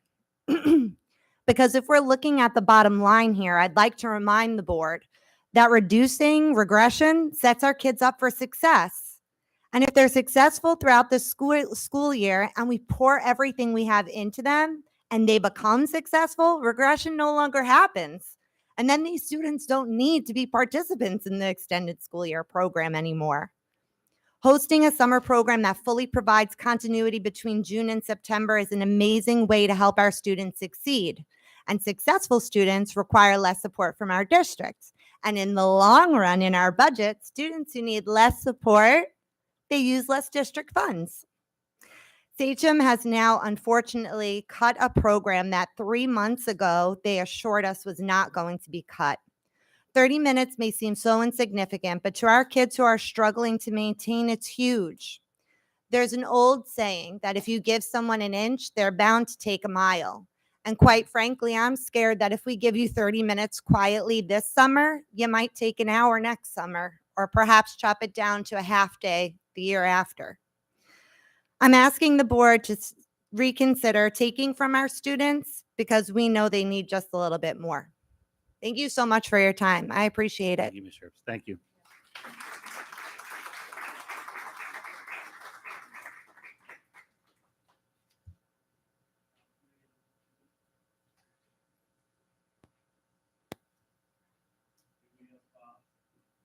On business items, we have a consent agenda A through E. I need a motion, please. Okay, Mike Cernia, second. Sabrina, okay. Questions or discussions? All in favor? Opposed? Motion's carried. And 4, we have personnel consent agenda A through J. I need a motion, please. Okay, Laura, second. Vinnie Reynolds, questions or discussions? All in favor? Opposed? Motion's carried. We're on page 7. We have personnel consent agenda A through L for support staff. And in motion, please. Okay, Stephanie, second by Matthew Bauman. Questions or discussions? And all in favor? Opposed? Motion's carried. Mr. Scavo, just to recognize a few folks who you just approved their resignation for retirement purposes. Mr. John Milichek, who is a custodian over at Nokomis, our Sleepy Little School across from the library. We want to thank him for all of our years of services. 22 years working within our schools to help support in the classroom and around our buildings. And also Elizabeth Venadia Leonard, who started with us as a bus driver and then ascended into the dispatcher or school bus driver coordinator position, who's been with us for 20 years. And we want to thank her for all of her support and services within the bus community, in transportation, and helping out in a supervisory role, and wish her all the best as well. Congratulations to both of them.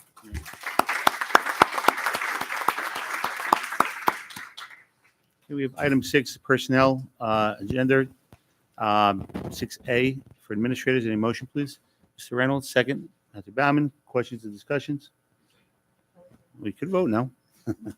I don't know if that's going to. Don't vote no. The discussions, all in favor? Aye. Abstain? No. Opposed? All right. In favor. All right. Unanimous.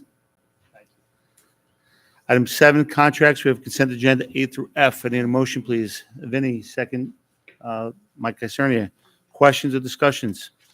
All in favor? Opposed? Motion's carried.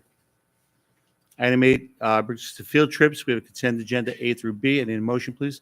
Sabrina, second. Matthew Bauman. Questions or discussions? All in favor? Opposed? Motion's carried.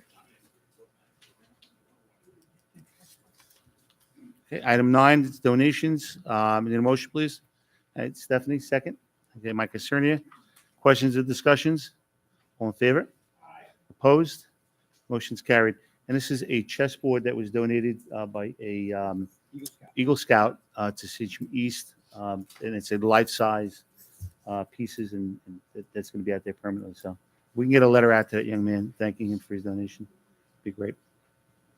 Item 10, Committee on Special Education. We have consent agenda A through B. Matthew Bauman, second by Stephanie. Questions and discussions? All in favor? Opposed? Motion's carried. Item 11, monthly reports. Any board members want to update? Stephanie? So we had a meeting of the legislative committee to follow up with the progress of the school security bill. We have letters of support or a resolution with NYSBA, Nassau Suffolk School Board Association, unanimous support from all the Suffolk County legislators, unanimous support from Sachem PTA Council Executive Board. Wayne Wilson gave his support, head of security. Assemblyman Doug Smith supports it, but is waiting to be listed as a co-sponsor. So that's, with the government. So, and then we're waiting, we're looking for support from SCTA, NYSET, and looking also for presenting a New York State PTA resolution. But from what I gather, the resolution process has to be from a PTA member. It can't come from our board. So I don't know. What I wanted to ask is if we should task that to our legislative committee with maybe drafting up a resolution to submit to New York State PTA, but it would have to be through a community member. So I don't know how a PTA member. So I don't know how that would work. But other than that, it was a productive meeting and we have a lot of support. So that's what we were trying to get, like, everything organized in that regard. Stephanie, have you spoken to Marie Sanders about drafting something, a resolution? She's the one that told me it had to come from a community member. The resolution, the support from the council doesn't necessarily turn into a resolution. The resolution has to be brought to New York State PTA by a PTA member. Okay. So any one of us could do it singularly, which I don't know. I don't think we should. Jim Kiernan is a member, so he could do it. But I don't know if we want to support someone in that as a board, or if we. I don't know. That's within. I mean, we support it as a board, and we certainly got the. Well, we have our approval, own you know. resolution that went Yeah. through NYSBA, so I don't know if we could give them that and have them rework it to be a PTA submission, or is that out of our realm totally? I don't know. I'm going to defer to our attorney. I'm not sure that's within your realm. Seems a little bit out of your realm as a board. That's what I figured. So I didn't want to not mention it because it's still important and it's still working towards getting this passed upstate. Yeah. But I mean, the only thing you could do is educate people on what what it entails. I think there's still some confusion out there that there's additional cost to the district. Absolutely. Which is not. It's the same training. It's the same cost for the training. That's already something that's is encumbered by the security guard themselves. It's just the content. Right, The material is curriculum. gonna be different. That's specific to.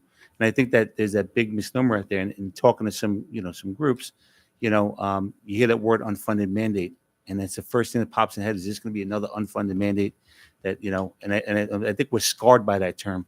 But certainly, I think educating people, I think would be the best start. The groups that maybe you want to target, you could certainly invite them into the legislative committee and have discussions with them and say, look, just to clear up any misnomers and this is what the crux of it is. I think that would probably be what I think we're limited maybe to do is just maybe kind of educate people on it and see if they'd be willing to sign on to it. Explain the positives and the benefits to it, and how it's going to help safety in not just our district but districts across New York State. Yeah, and it's bipartisan. It has bipartisan support within the elected. So, it's and like you said, it's not going to cost. It doesn't increase the price of the training. Not. It's just changing the curriculum to include school curriculum, so that they're trained to work in a school. So, okay. Any other updates from any of the committees, Laura? All right, no. Okay. Closing public comment. Anything else? And old business. Chris, there's no old business on here, but we have board discussion item. We talked about the battery plant, so I think that's typically what we do with old business. And yes, there is a board discussion item. We had talked about last week, talking about some of the program changes at our middle school. So I'm asking Ms. Hines to kind of lead that discussion. And Allison, can you throw that slide up? Would you walk us through that, Mrs. Hines, please? Sure, of course. Just move this Oh, Chris, yeah, maybe before we get into this old business, maybe you could just kind of update the community on that charter school. Oh, it cost us how much? Excellent. 700,000. No, 600,000. Little. Oh, 300,000. Yeah, a little less. Okay. Yeah, Okay. yeah. But without 300,000, we could use 300,000 right now, right? So without a doubt. So the charter school has notified us officially. Oh, okay. Notified us officially that they are moving down to Central Islip, and that was where they originally were going to be in the first place. But they have notified us officially they will be doing that, and we still have responsibility if kids are going to be going down there. I don't know what decisions parents will make, but it will no longer be housed within our community. It is going down to Central Islip officially for the fall. So that's a good update. Thank you. Erin? Okay, so I can't believe I'm going to say this, but we're going into our third year in 2024, 2025 of our, not really our new ninth period, but our ninth period since we've implemented it. You know what? Let's talk about that for a second. Oh. Because Mr. Reynolds raised an important point about Yes. the increase in the size of our budget, right? Look at what we did in the past couple of years. We Yeah, went to we were 9 one of the periods. last We were one of school the districts. last districts Yes. to do that for our kids. And Yes. so, yeah, well, I think we brought on 25 teachers in one 27, I believe, actually, right? 27 in one Yeah. fell swoop there as a Yeah. result of that. So really important information. So if you remember, the fruition of our ninth period really began with our ninth period committee that we had, which was comprised of teachers, administrators, board members. Ms. Pittsburgh, you were actually on that. Some of our students in our student roundtables that we had, and that helped us to kind of craft what we were looking for, our original vision for the ninth period. And we've seen great success with it. But as any natural thing, each year we also look at it to see if there's any way that we need to enhance. So again, this year we have met in student roundtables, we talked to our staff, and then as administrators, we also sit down to just kind of look at all of the data presenting in front of us. So just in the past couple of weeks, myself, Mr. Neidhart, our Director of Special Education, our 3 middle school principals, because we were really focusing on our middle school, Ms. Trombetta, Dr. Miller, our Director of Guidance. I'm actually going to ask Ms. Johnson and Ms. Salvia to come on up here and just stand at the podium just in case we have any other questions that we'd like to ask. Is Dr. right here? Where is she? Oh, hi, Georgia. I didn't see you back there. So this is our recommendation for enhancements so that we can continue to see equitable programming and access for all of our students. And again, I'm asking our middle school principals up here because they really have taken quite a bit of time to plan this all with us, and just in case there's any specific questions that you have. So Innovation Lab, this is the way that we've kind of created units to give some exposure to our 6th, 7th, and 8th graders, and particularly our 6th grade, towards any of our CTE programs that we have up at the high school. However, some of our students could not be exposed to both the Innovation Lab and the STEAM alternative because we had it every single day. So instead, we're proposing that next year we do an alternative schedule of the Innovation Lab and STEAM so that all students can experience both of those units throughout the year. It allows we just put up some pros there. It allows all students to be exposed to both of these curriculums that our own teachers crafted, and it also provides mainstreaming opportunities for our special education students so that they can come into these alternative schedules and be with their general education peers. Every day right now, our students with special needs receive reteach, unless of course some of the students have additional needs in terms of OT, PT, and speech. So moving forward, we'd like to have reteach be during our alternate periods. That would be for our ELA and our math. This again allows our classified special education students the opportunity to take a world language, where in the past they've not been able to do that before in 6th grade. MS ladies? That's the main reason. Yeah, that's Okay, great, perfect. Please feel free to Yes, jump in. Grade 7. Again, reteach, right? So this is a service that we provide to our special education students on top of their services provided in their IEP. And again, that was typically given every day unless there was additional services that were needed. But now what we're going to do is, again, keep the reteach, but we'll be doing it during our every other day math or ELA periods and our science classes as well. And that allows those teachers to still work with the students according to their IEP goals and needs. And again, this allows for continued language exploration, and not just for Spanish, where oftentimes students with special needs, when they do get to have some exposure to it in grade 7, it typically ends up being Spanish. But as you know, we also offer French and Italian. It also prepares all of our students, including our students with special needs, to take that FLACS exam in grade 8. Our students with AIS, who typically miss our world language, again, now that we have the every other day ELA math and science periods, we would use those periods for AIS pullout. And that makes sense to us because if you remember when we first talked about the every other day ELA and math and science, but in particular ELA and math, it was a time to really work with students in those small group instruction to help students who needed remediation. So instead, now that our numbers are going down quite a bit because of the work that our staff has done, we're going to be doing a pullout so those students who truly need have a little bit more quiet time in smaller groups outside of their classroom. And again, it allows the students to not just take Spanish, but they can take any of our languages and sit for the FLACS exam come grade 8. Allison, can you just go down a little bit? Thanks. English 7, again, this is really just kind of just for clarity for our community and our parents and our students. When they look at the English 7, we do have 1.5 periods, but we are breaking them up this year a little bit so that we can have 2 different grades for our students. The 1 period every day will be for our English 7 curriculum, just like what we always do. The other half, again, is our literacy enhancement, and that's to extend our curriculum, but the skills for both reading and writing. And again, working in small groups so that we can dive a little bit deeper for our students to either challenge them, for students who are already really working on more of that resume building, research building, getting prepared for our Regents exams in 8th grade and beyond as they go into 9th grade, hopefully into some honors or AP classes. Yes, I'm sorry.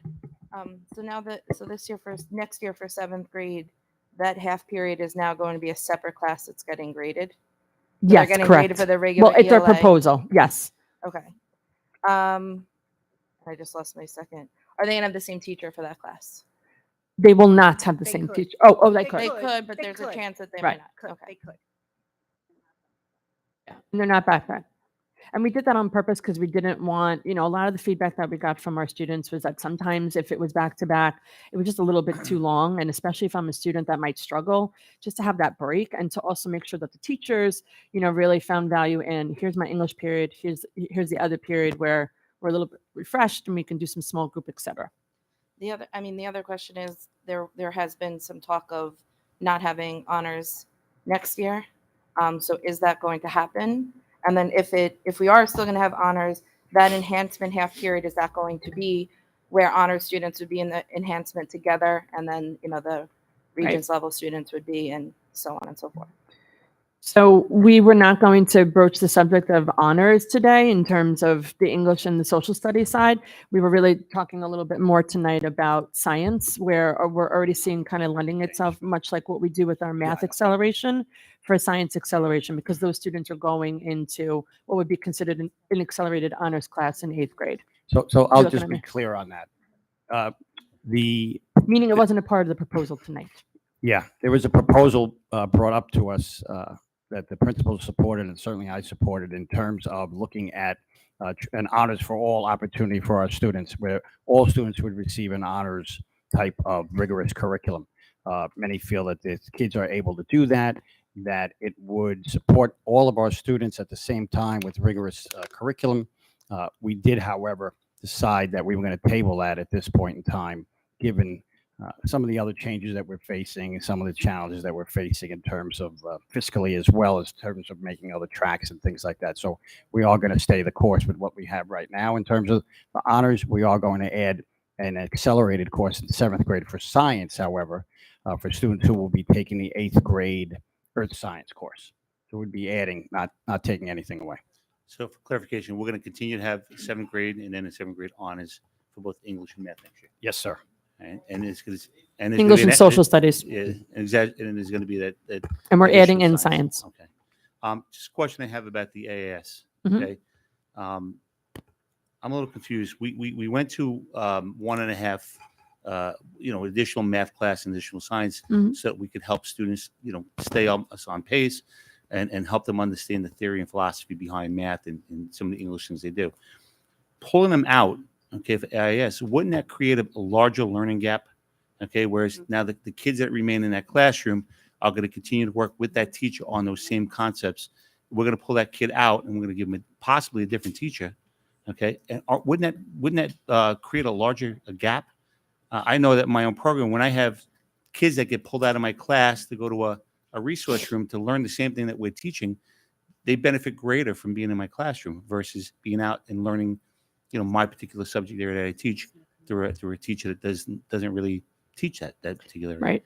So the concern I have is that the whole purpose of us going to the extra math class and extra science class is so that we could really focus on, in that additional period, slowing down and helping those students understand the concept in a continuous rate, so that we could accomplish a lot more. So we are still doing that, actually, and it's not out of science. Science is one that we wouldn't have AIS students pulled out of. And let me just be clear, because I'm not sure I said this before, so I apologize. The students that would be pulled out for ELA or math would be our students who are considered beyond, below low average, so that we can put them in more of like a specialized reading and math program that we have. For reading, it's called Read 180. And for math, we're going to be using IXL. Those are for students. So we're still going to have the supports that we had discussed. The students that are in those every other day ELA and math periods will still get the small group instruction support. It won't be a continuation of the teaching that had occurred in their general English and math class, but the students who need even more support, almost like a tier 2 intervention, not invention, they would be pulled out so that they can be put into these specialized programs for more remediation needs. Couldn't AIS take place in that class? It is taking place in that think class, the but you confusion can't do is that for Read 180. They're not being pulled from their regular English class. I wouldn't say they're being pulled. It'd be more that they're in that class where they're getting the Read 180. So it's not like they're pulling where it's No, not like they you're are in leaving one the class and class. then pulling. They're going to be scheduled for a class that is teaching If a the kid Read 180. needs AIS, okay, and they're enrolled in the math class. We're okay, still 7th having grade. AIS in the class. All right. So every other day that child's gonna be pulled out Okay, no, that's not what's happening. No, so what happens is the child, instead of having the every other day English, Mhm. their every other day English will be with their reading teacher for Read 180, based on the fact that their reading scores, their needs In the classroom or out of the classroom? out of the classroom. They will So they're not be pulled out. in, Yes.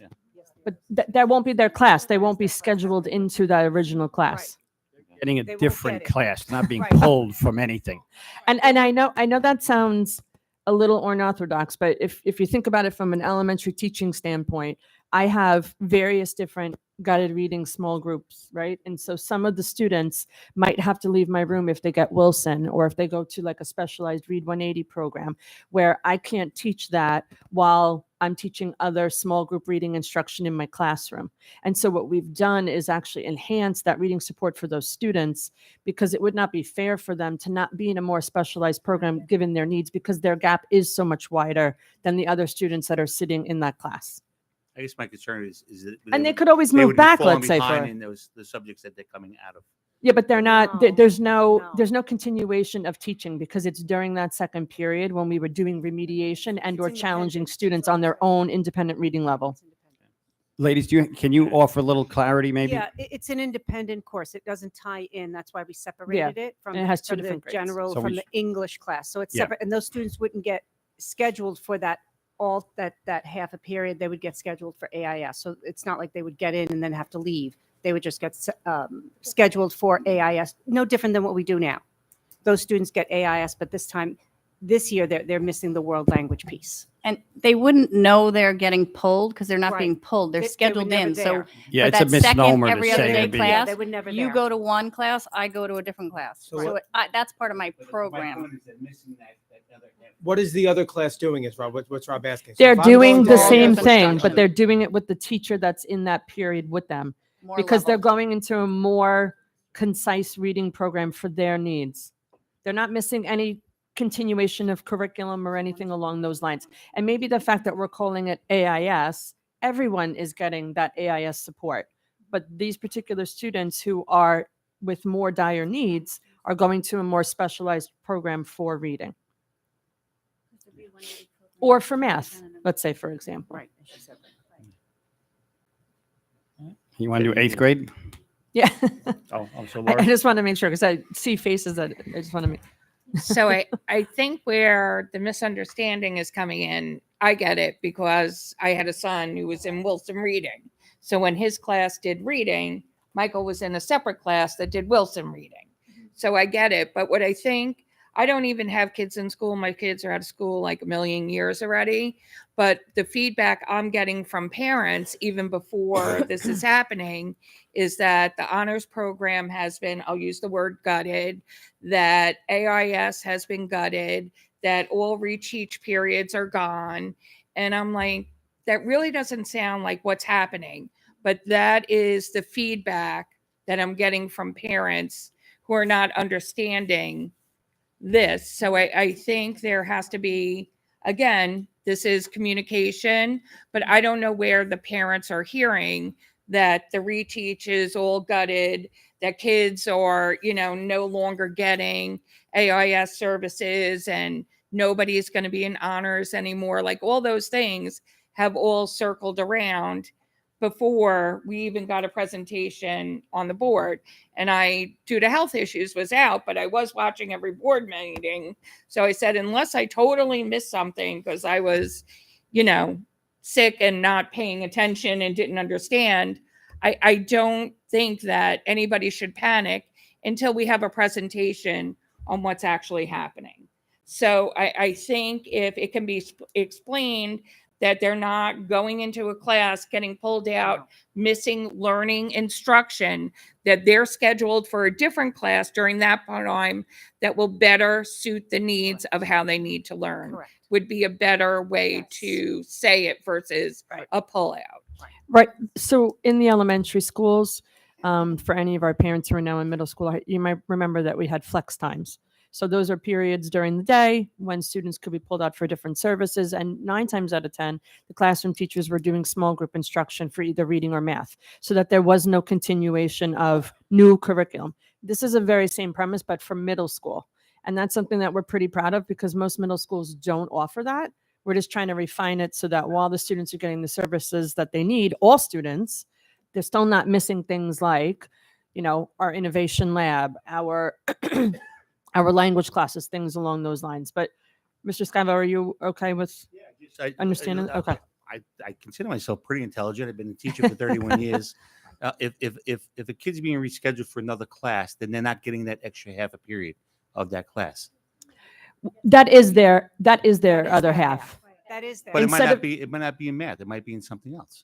It could be in reading. It depends on what their weaknesses So are. that extra half a period of math or English. Okay. No, that is the place of it. I feel like we're playing who's on first. I really do. So, So can I- Rob, if can it I- was an A day, they'd get the half period of English at the level they need. On the B day, they'd get the half period of math at the level they need. If they're lower level, then they'd get more of a specialized program. But they're definitely still getting the additional half period for both. Right. And then the person who doesn't have AIS, just say I didn't have AIS, I would go to that literary enhancement where they're gonna do read and writing. I'm assuming novels and work on writing, which is important. Correct. So we don't have that period and half of English anymore. We have a period of English And a and then a literacy half piece. period of literary enhancement. That's what, Yes, am I literacy. understanding it? Mhm. And then we don't have a period and a half of math anymore. We have one period of math and then the other half would be, right? The Skills. alternate AIS with that other half. Skills, yep. Okay. So we're losing the half a period of instruction, but they're using it for support. It's being done in a different way. That's right. Thank you, Sabrina. If the student decides not to take world language, will they still get everyday reteach? So if they're language exempt, you mean? Oh, I don't know. Is that an optional class in sixth Well, grade? typically it's because you're language exempt, In not sixth- because you just don't want to take In it. sixth grade, that's where they Right. just have that exposure. Right. Where they have it every quarter. So the way Right. we did it was the first 2 quarters was just an overall Just turn that on, Gemma. overall language introduction and culture. And then they went to the Spanish for a quarter, then they did French for a quarter, then they went to Italian. They wouldn't, I think the only way that a student may miss that is if they had additional services that maybe they couldn't come out of lunch for.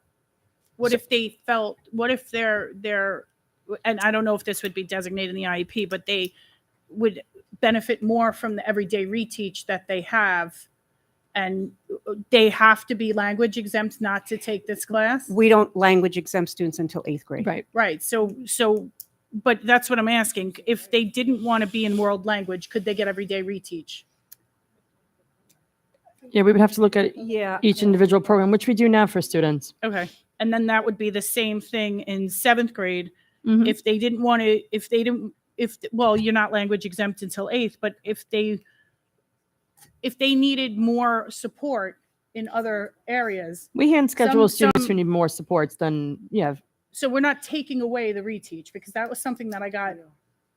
No, you could see questioned it a right there. few It doesn't times. say that we're taking it away. Well, The way that we're, it reads that it might be going every other day. So if a student needs everyday reteach, is that still going to be Mhm. an option for that, for? we'd have to look at the individual? schedule. Sure. Okay. That global class is 7th grade. Yep. I thought it's a great program, even for a child that might eventually be language exempt. Yeah, it gives them It's an amazing exposure. program. The Yeah. exploratory in 6th grade? Yes. It's more about the culture Oh, and just 6th. exposing it to What'd I them. say? Sorry. We My knew what you son's in meant. 7th. He did it last year. Yeah. Okay. Yeah, Mr. Brown, when I did round tables at the middle schools, my gosh, that's what they talked about Yes. the most. One of their favorite Yeah. things was exposure to all those languages. Right. 6th grade. Okay. We ready to go to grade 8? So college and, no, yeah. College and career. This is something that we definitely heard back from our students in terms of, while there were some lessons that they found to be, meaty and interesting, certainly wasn't enough for almost a full year. But conversely, we also heard from our English staff and students that it was really nice to be able to have some additional time to again dive deeper into the skills for reading and writing, certainly as you prepare going into high school. So we're going to be taking those meatier lessons that students really did like from our college and career and putting them into our English classes and or math classes, like for the financials, checkbook writing, et cetera, et cetera. And instead, we're going to move to the same model as 6th and 7th grade with a period and a half every other day for ELA. Again, reteach will be for our classified students, again, in the either math, ELA, or science alt classes. And so, again, this allows for continued language study. And now that they're in 8th grade, they'll be prepared to take that FLACS exam like all the rest of their peers. When they take that FLACS exam in 8th grade, they've met the high school requirement for Yes, language, correct. right? Then they that, go into again, Spanish too, or French, right? That's yeah, that exactly. same plan, right? With algebra and earth science and now the Right. FLACS, getting those things in their back pocket. So when they get to the high school, they can go on to Mhm. deeper study and more options in terms of having that already done. Correct. And so again, we just highlighted here that anyone who needs a smaller setting for AIS, again, that would take place during the either literacy enhancement, math enhancement, alt classes. Okay. And again, I want to reiterate that the conversations that we've been having each year, and certainly for this one, is just with that equitable programming, wanting all students, no matter the different types of services or needs that they had, that everybody has exposure to all of the programs that we've built in our middle school. Ladies? In the 8th grade, are the Algebra 1 and Earth Science students still going to have their period and a half? Yes. So that's not going to be. Yes, and that that's with remains the same. Teacher, because that was phenomenal, and they had. I Yep. think they had real. I know when my son did it, it was. Yep. It made a huge difference. Yeah, nothing is Okay. changing. The only thing that we're proposing is just to add on that every other day period for English. They do just such a phenomenal job at the schools as well. I've challenged them a couple of times to try and get even more kids into those opportunities. It's really, they do a fantastic job there in the middle school. Go ahead. Just the only concern I have with that half period, and I understand as a teacher when it's not a graded course, kids don't take it as seriously, unfortunately. But again, having a student that has 2 English classes and then having to get 2 grades, and if that's something that their particular weekend, that we're giving them 2 English classes where 2 potentially lower grades for that child, that I could think that could make, bring down their GPA and things like that and affect them.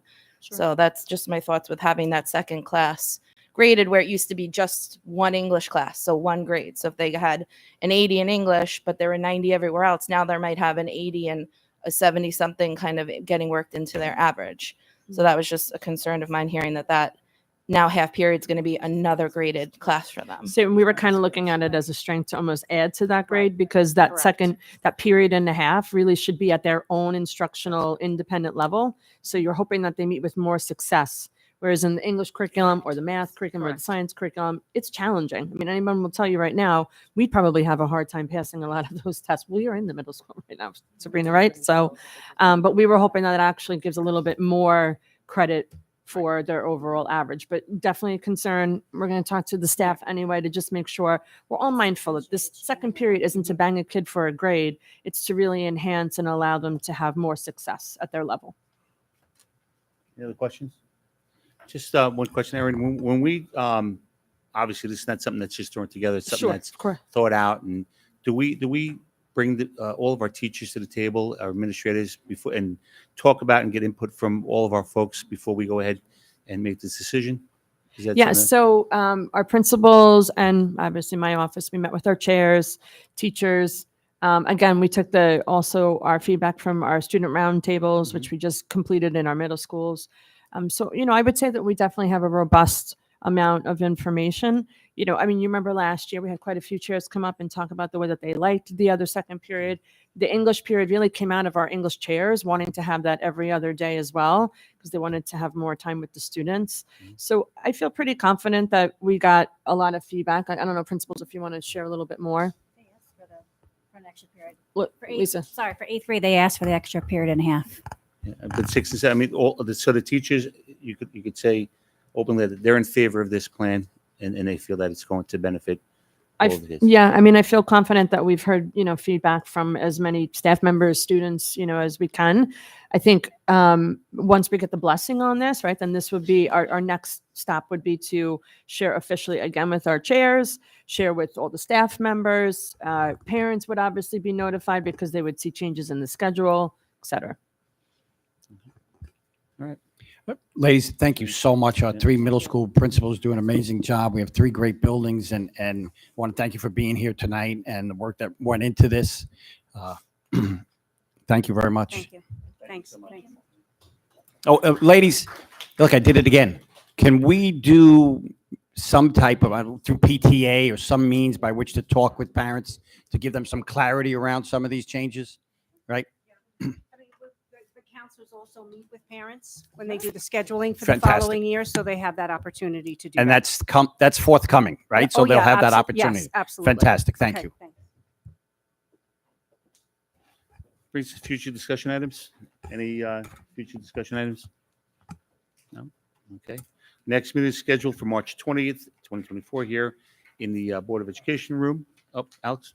I asked about this last time in the back, but I just want to bring to light that Section 11 recently approved the Riverhead Charter School to enter into playing into the public schools. So they're going to play sports against public schools. So we're talking about the importance of public school education. We're talking about, how much that drains. I mean, they're killing the Riverhead Public School out there. They're absolutely demolishing them like piece by piece. And now we're going to allow them to compete with the public school kids. So I don't know who took that vote. I don't know how that process worked, but we really should find out how it worked. We should find out, and if we have to write a letter, but again, like I don't know how these things happen without us knowing about them. It's like too late now. But I don't know. We need to do something about, find out what committee it was in, and we should not be supporting this. I mean, this should not be public school.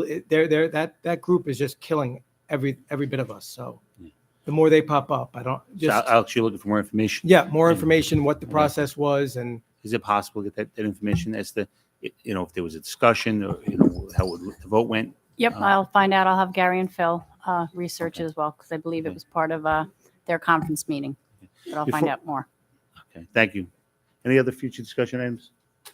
Before I close this meeting, I'm just going to go back to item 12, which is closing statements or closing public comment. I'm going to ask Phil Barbera to come up.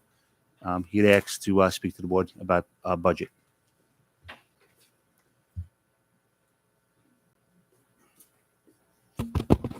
Good evening, everybody. Thank you. I appreciate you letting me speak tonight, so thank you very much with that. I'll be really brief, but I just wanted to share that there's quite a bit of frustration in the room, and I guarantee from staff who is out there in the community watching right now. Again, I work very closely with all you, and I know how desperate and how hard you are working to work through this budget, avoid cuts, save programs. I can speak specifically to Patty and Michelle, who I've been working with very closely to do those things, as well as Dr. Pelletieri. But there is I don't know what we just did for the last 45 minutes, because right now we just discussed how there's a $12.2 million gap.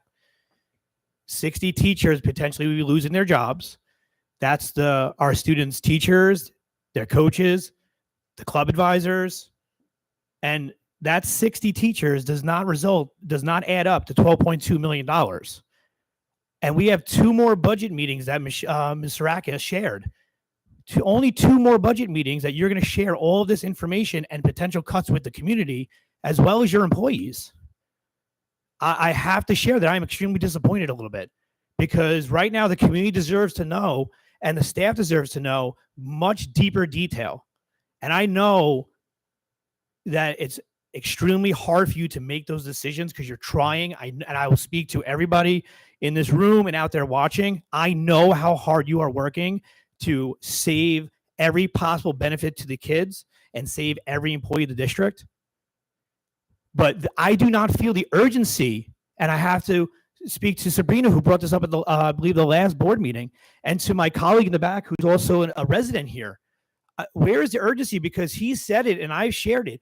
the staff as well as the community, I don't think they realize how big of a gap you have to close and the impact on kids. We're sitting here talking about the great programs and curriculum. And again, Ms. Hines, that was wonderful. And I bet there's wonderful benefits for our kids next year, but we don't know if we can have any of that yet. So I'm just here to urge you to realize that with the 2 meetings left before you have to present a budget and approve a budget to go out to the community, you guys need to get this information out as quickly as possible. And again, I respect all of you so much because you have some extremely difficult decisions coming. But I'll tell you right now, there are people sitting in this room who are going to lose their job potentially. There are people watching at home and parents where their kid's going to lose their favorite coach, their club advisor, their favorite English teacher, and we're not talking about it.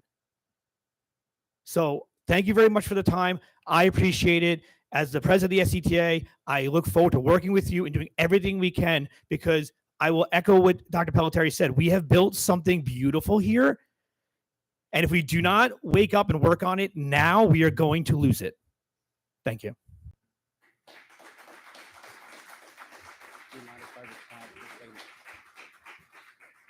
Mr. Barbera, thank you very much. We certainly feel that urgency, and typically we have a couple weeks between our meetings, and as you know, I maybe don't know, well, you know, but not all the members of the community, that our next meeting is 7 days from tonight, and we are planning on, as I said, presenting all of that detail 7 days from tonight. And yes, I will be honest, I've tried to hold back some of that pain because I don't want it shared unless it really has to be shared. And so that's why we've done this in this manner. It is not my personality necessarily to, Phil, I saw your passion there, right? I think I'm just as passionate, but doesn't come out as much as with you. And so I appreciate you asking to come up and having that conversation. And I assure you that detail conversations are happening, and we will be here out front of this community talking about what it is we have to do a week from tonight. I think, Chris, I want to say, when we go back to 2011, we had all those cuts. We had a calendar of meetings. If you remember, we had meetings, sometimes two, 3 meetings in 1 week, okay, to close that gap. And so, yeah, while we might have 2 meetings left, there might be meetings that are going to be put in there so that we could, further discuss this in public and close that gap. So I don't want you to think that 2 meetings it's done. There potentially might be more. I can't imagine that we have to close a $12 million gap and we're going to do it, just with 2 more public meetings, 1 next week and 2 weeks down the road. So there's a possibility that we might see more meetings to kind of hash this out. But there are things on the table that, that we haven't discussed yet that we're going to discuss in that back room tonight. So, all right. I need a next meeting scheduled for March 20th, a week from today. I need a motion to go into exec session. Just find my paper to discuss potential legal clarification on a potential resolution to reduce the board from 9 to 7, contract negotiations on the budget deficit, legalities of snow days and when we could implement them, discussion and legal consultation on a student climate survey. And that's it. Any motion? Okay, Sabrina, second. Matt, all in favor? Opposed? Motion is carried. Thank you.